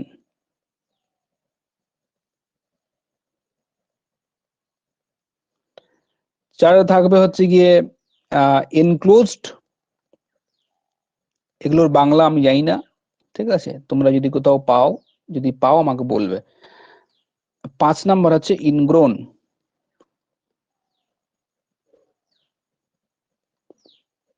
ঠিক আছে, তাহলে খোদিত নদীবাঁকের এতগুলো কিন্তু ভাগ। একটা ইনসিস্ট, এখানে মনে রাখবে ইনসিস্ট আর হচ্ছে কি তোমার ইনসিস্ট আর ইনক্লোজড। এই যে ইনসিস্ট আর ইনক্লোজড দুটো কিন্তু একই, বিভিন্ন জায়গাতে দেখা যায় বলে এগুলোর নামকরণটা হয়েছে বিভিন্ন রকম। ইনসিস্ট যে মিয়েন্ডার, সেই মিয়েন্ডারে সব থেকে বেশি নদীর নিম্নক্ষয় হবে, বা তার মানে আমরা বলতে পারি নদীর নিম্নক্ষয়ের ফলে এই ধরনের বাঁকের সৃষ্টি হয়। নদীর নিম্নক্ষয় থাকবে, এবং কি, এবং চারিদিকে রকি ওয়াল থাকবে। তার মানে আমরা বলতে পারি যে কঠিন শিলাযুক্ত অঞ্চলে এই ধরনের নদীবাঁক, খোদিত নদীবাঁক দেখা যায়, যেখানে পরবর্তীতে নদীতে জলের পরিমাণ বৃদ্ধি পেয়েছে এবং কঠিন শিলাকে গভীরভাবে নিম্নক্ষয় করে সোজা পথে প্রবাহিত হয়েছে। চারিদিকে রকি ওয়াল থাকবে, ওয়াল থাকবে বা প্রাচীর থাকবে। এটা গেল ইনসিস্টের ক্ষেত্রে। এখন এন্ট্রান্স আর ইন্ট্রেঞ্চ, এন্ট্রেন্স আর ইন্ট্রেঞ্চ, এটার মধ্যেও কোনো পার্থক্য নেই। এটা বিভিন্ন জায়গাতে দেখা যায় বলে প্রোনাউন্সিয়েশনগত বা আঞ্চলিকগত নামগুলো দেওয়া হয়েছে। তাহলে এন্ট্রেন্সড এবং ইন্ট্রেন্সড এর ক্ষেত্রে যে নদীবাঁকের দুই সাইডের ঢাল ইউনিফর্ম হবে, তার মানে এই দুটোকে বলতে পারি এক্ষেত্রে যে নদীবাঁকের দুই পার্শ্বের ঢাল, তার মানে ইউনিফর্মলি ক্ষয় হবে, দুই পার্শ্বের ঢাল সমান। এটুকু মনে রাখবে, বাস আর কিছু মনে রাখার দরকার নেই। তার মানে ক্ষয়টা বেশি হবে, দুই দিকেই সমান থাকবে আর কি। ঠিক আছে, তাহলে ইনক্লোজড আমি বলেছিলাম একই, ইনসিস্টের মতো নেই, নিম্নক্ষয়, এটাও নিম্নক্ষয় এবং রকি ওয়াল থাকবে, নিম্নক্ষয় আর রকি ওয়াল থাকবে। লাস্ট একটা আছে ইনগ্রোন নদীবাঁক। ইনগ্রোনের ক্ষেত্রে কি হবে? ইনট্রেঞ্চ বা এন্ট্রেঞ্চড এর ক্ষেত্রে কি হলো, নদী বাঁকের দুই পাশের ঢাল সমান, তার মানে হচ্ছে দুই সাইডের নদী বাঁকের যে দুই সাইড আছে সেই দুই সাইডের স্লোপ একই রকম। কিন্তু ইনগ্রোনের ক্ষেত্রে আমরা দেখতে পাবো যে রিভার ভ্যালিটা থাকবে বা নদী বাঁকটা যেটা থাকবে, সেই বাঁকটাতে যে স্লোপ গুলো থাকবে, ঢাল কিন্তু বিভিন্ন রকম। তাহলে আমরা এখানে বলতে পারি এই মেন্ডারের ক্ষেত্রে দুই সাইড কিন্তু সমান নয়, তাহলে লিখবে দুই পার্শ্বের ঢাল সমান নয়, বা দুই পার্শ্বের ঢাল কিন্তু সমান নয়।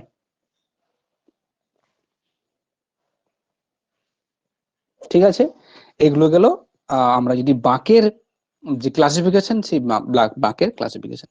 এখন এখানেও আরো কিছু জিনিস এখান থেকে অনেক সময় তুলে দেয়। কিরকম তুলে দেয়?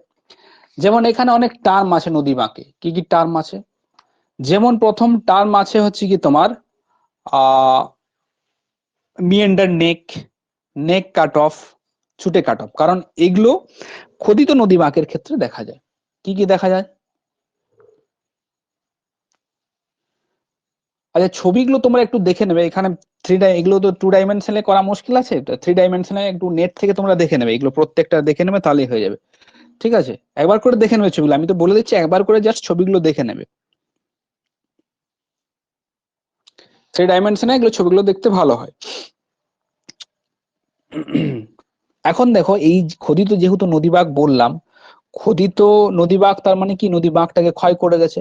নদী বাঁকটাকে যেই ক্ষয় করে যায়, সেই হচ্ছে গিয়ে বিভিন্ন ধরনের ভূমিরূপ সৃষ্টি হয়। যেমন এখানে ভূমিরূপ যদি কি কি সৃষ্টি হয়, আমরা বলতে পারি নেক কাট অফ। এগুলো পরীক্ষাতে দেয় কিন্তু, নেক কাট অফ। তারপরে কি দেয়? তারপরে দেয় চুটে কাট অফ, CHUT, বা চুট কাট অফ বলটাকে বলা হয়। এবং এটা রিলেটেড একটা ভূমিরূপ দেখা যায়, সেটাকে বলা হয় মেন্ডার নেক, মেন্ডার নেক। হয়েছে? এইবারে দেখো, আগে মেন্ডার নেকটা দেখো, তারপর হচ্ছে কি neck cut off and chute cut off দেখবো, বা চুট কাট অফ বলা হয়।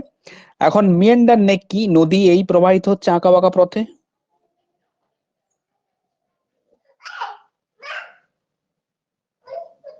নদী এই পথে আঁকা বাঁকা পথে প্রবাহিত হচ্ছে, এই পথে প্রবাহিত হচ্ছে, নদীর স্রোত এইভাবে, নদী বাঁক সৃষ্টি হয়েছে। মাঝখানের যে জায়গাটা দেখছো, মাঝখানের যে ফাঁকা অংশটা দেখছো, এই যে ফাঁকা অংশটা, এই ফাঁকা অংশটাকে বলা হচ্ছে মিয়েন্ডার নেক। মনে রাখবে কি বলছে? মাঝখানের যে ফাঁকা অংশটা আমরা দেখতে পাচ্ছি, বা জল ছাড়া যে অংশটা দেখতে পাচ্ছি, সেই অংশটাকে বলা হচ্ছে মিয়েন্ডার নেক। তাহলে মিয়েন্ডার নেকের ডেফিনেশনে দিয়ে দিতে পারে পরীক্ষাতে যে মিয়েন্ডার নেক কোনটা। এখানে কোশ্চেন হবে দুটি বাঁকের মধ্যবর্তী সরু ফালির মতো ভূমিরূপকে কি বলা হয়? বাঁকা গ্রীবা বলা হয়। বাংলাতে এটাকে কি বলা হচ্ছে? বাংলাতে এটা বলা হয় বাঁকা গ্রীবা, বাঁকা গ্রীবা। ইংরেজিতে বলা হয় মিয়েন্ডার নেক। হয়েছে? এখন এই যে মিয়েন্ডার নেক আমরা দেখছি, এই মিয়েন্ডার নেকটা ক্ষয় কিন্তু দুটো ভাগে হতে পারে। কিভাবে হতে পারে? একটা হচ্ছে এই দুটো বাঁক একসাথে জোড়া লেগে যেতে পারে। যখন দুটো বাঁক একসাথে আস্তে আস্তে আস্তে আস্তে এইভাবে জোড়া লেগে যায়, এইভাবে আস্তে আস্তে আস্তে জোড়া লেগে যায় এবং জল সোজা পথে প্রবাহিত হয়, তখন তার একটা নাম আছে। আবার নদীতে যদি হঠাৎ কোনো কারণে ডিসচার্জের পরিমাণ বাড়ে, তখন হচ্ছে গিয়ে একটি চ্যানেল দ্বারা যখন যুক্ত হয়ে যায়, তখনও কিন্তু সেটির একটি আলাদা নাম আছে। ঠিক আছে? তাহলে দেখো, এই যে নদী বাঁকটা যে ক্ষয়প্রাপ্ত হচ্ছে, এই যে ক্ষয়প্রাপ্ত হচ্ছে, দুটো কারণে ক্ষয়প্রাপ্ত হচ্ছে। যখন দুটো বাঁক কাছাকাছি একসাথে চলে আসছে, ঠিক আছে, দুটো বাঁক একসাথে কাছাকাছি চলে আসছে, দুটো বাঁক একসাথে যখন কাছাকাছি চলে আসছে, তখন কি হচ্ছে? তখন কি হচ্ছে? তখন জুড়ে যাচ্ছে। ঠিক আছে, দুটো বাঁক একসাথে চলে এসে যখন এইভাবে আস্তে আস্তে আস্তে জুড়ে যাচ্ছে, নদীর জল এই পথে আবার আস্তে আস্তে প্রবাহিত হয়ে যাচ্ছে, তখন কি হচ্ছে? তখন তখন হচ্ছে গিয়ে এটাকে বলা হচ্ছে নেক cut of, neck cut of. তখন এটাকে নেক কাট অফ বলা হয়। আবার কি হচ্ছে? এটাকে নেক কাট অফটা বুঝতে পারলে কি হলো? এই যে নদীর দুটো ভাগ যখন আস্তে আস্তে আস্তে আস্তে এগিয়ে আসছে, এগিয়ে আস্তে আস্তে আস্তে আস্তে আস্তে আস্তে আস্তে আস্তে মাঝখানের যে ফালি জায়গাটা, সেটা আস্তে আস্তে কেটে যাচ্ছে এবং জলটা এই পথে আবার চলে যাচ্ছে, তখন এটাকে বলা হয় নেক কাট অফ। ঠিক আছে, এটা নেক নেক কাট অফ গেল। হয়েছে? এখন চুটি কাট অফ বা চুট কাট অফ কি? এই নদী বাঁক আছে, এই আমার নদী বাঁক, এই নদী বাঁক আছে। ঠিক আছে, এখন কোনো কারণে নদীতে ডিসচার্জের পরিমাণ বৃদ্ধি পেলো বা জলের পরিমাণ বৃদ্ধি পেলো, তখন কি হবে? এই বাঁক, এই বাঁক মাঝখানে যে জায়গাটা, সেটা কি? সেটা চ্যানেল দ্বারা এইভাবে যুক্ত হয়ে যাবে, ক্ষয় করে নিম্নক্ষয় করবে। ইনসিস্ট মেন্ডারের ক্ষেত্রে আমরা দেখেছিলাম, তখন জলটা এই চ্যানেলের মধ্য দিয়ে এই দিকে প্রবাহিত হবে। তখন এইটাকে বলা হয় চুট কাট অফ বা চুটে কাট অফ, যেটাই বলো। ঠিক আছে, তাহলে নেক কাট অফ, আমরা চুট কাট অফ জিনিসটা বুঝতে পারলাম। চুট কাট অফ হচ্ছে গিয়ে যখন দুটো নদী বাঁক একই হলো না, দুটো কেন একই হবে? এক্ষেত্রে কি হবে, এক্ষেত্রে দুটো বাঁক একসাথে জুড়ে যাচ্ছে, দুটো বাঁক একসাথে জুড়ে যাচ্ছে নেক কাট অফ এর ক্ষেত্রে, দুটো বাঁক একসাথে কাছাকাছি আসছে। কিন্তু যদি তুমি ছবিটা আরো দূরে দূরে করো তাহলে তো ব্যাপারটা বুঝতে পারবে তো, এই আছে বাঁক, এই আছে বাঁক, এই চলে গেছে বাঁক, ঠিক আছে, এই চলে গেছে বাঁক, হয়েছে। এখন কোনো কারণে ডিসচার্জের পরিমাণ বৃদ্ধি পেল, তখন কি হবে, এখান দিয়ে একটি চ্যানেল তৈরি হবে। এটা কিন্তু এগিয়ে আসছে কি, বাঁক দুটো এগিয়ে আসছে কি, এই বাঁকটা এগিয়ে আসছে কি, এই চ্যানেলটা তো অলরেডি সৃষ্টি হচ্ছে, এই চ্যানেলটা তো অলরেডি ক্রিয়েটেড বা ক্রিয়েট হচ্ছে, এই চ্যানেলটা তো ক্রিয়েট হচ্ছে, কিসের দ্বারা ক্রিয়েট হচ্ছে, কিসের দ্বারা ক্রিয়েট হচ্ছে, যদি জলের পরিমাণ বৃদ্ধি পায়, আমরা জানি নদীতে যদি আঁকা বাঁকা নদীতে যদি জলের পরিমাণ বৃদ্ধি পায় তখন নদীর জলটা সোজা পথে প্রবাহিত হয়, সোজা পথে প্রবাহিত হয়, তখন আর বাঁকা যায় না, এখান দিয়ে কেটে সোজা পথে চলে যায়। তখন কি হচ্ছে, তখন এই যে নদী বাঁকের যে মাঝখানের ফাঁকা জায়গাটা একটা চ্যানেল দ্বারা যোগ থাকছে না, একটা চ্যানেল দ্বারা হচ্ছে না, একটা চ্যানেল দ্বারা যোগ হচ্ছে না, এটাকেই বলা হয় চুট কাট অফ।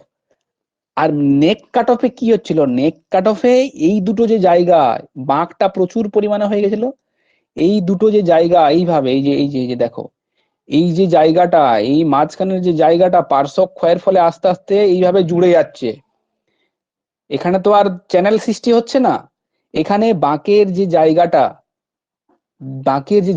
সেটা আস্তে আস্তে আস্তে জুড়ে যাচ্ছে, জুড়ে গেলে কি হবে, জল যদি জুড়ে যায় তখন এদিকে আর যাবে না, এই দিক দিয়ে প্রবাহিত হয়ে যাবে।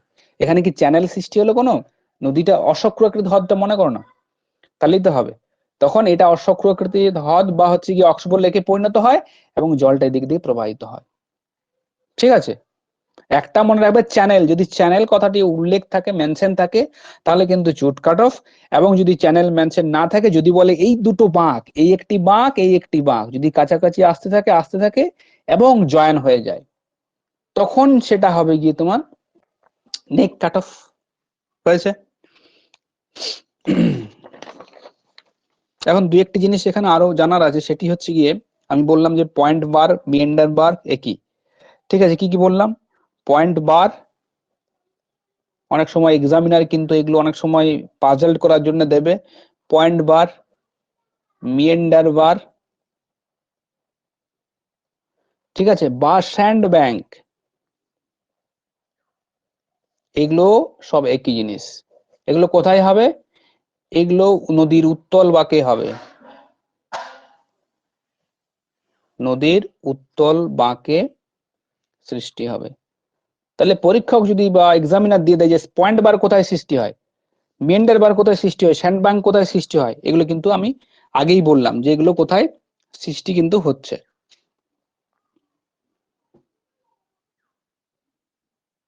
হয়েছে। আর এখানে আরেকটু বলা আছে যে পুল বা রিফিল, পুল মানে হচ্ছে কি জানো তো, যে নদী খাতের যে গভীরতম অংশ, তাহলে যদি কোশ্চেনে দেয় যে নদীর পুল কোন বাঁকে থাকে, উত্তল বাঁকে থাকে না অবতল বাঁকে থাকে, তোমরা কি বলবে, না স্যার অবতল বাঁকে থাকে। পুল মানে হচ্ছে কি যেটা গভীর অংশ, ঠিক আছে, আর রিফিল মানে হচ্ছে কি যেটা অগভীর অংশ। অগভীর অংশটা কোন দিকে থাকে, না অগভীর অংশটা থাকবে সব সময় যে উত্তল যে সাইডটা থাকবে সেই দিকটাতে তোমার থাকবে, ঠিক আছে। দাঁড়াও, যদি আরো কিছু টার্ম আছে আমি একটু দেখে নিই, তাহলে তোমাদেরকে বলে দিচ্ছি।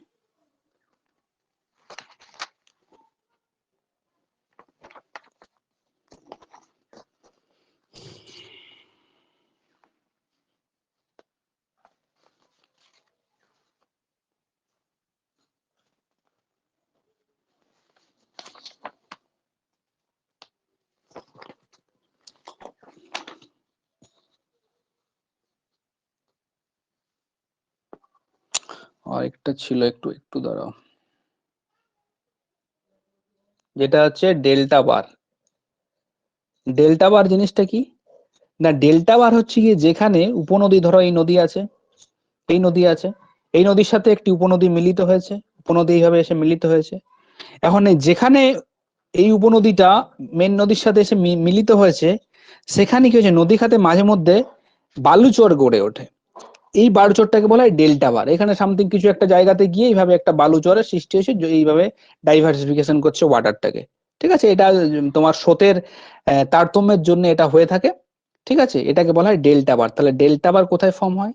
না, যেখানে উপনদী প্রধান নদীতে এসে মিশে, সেখানে প্রধান নদী খাতের মধ্যে কিন্তু সৃষ্টি হবে।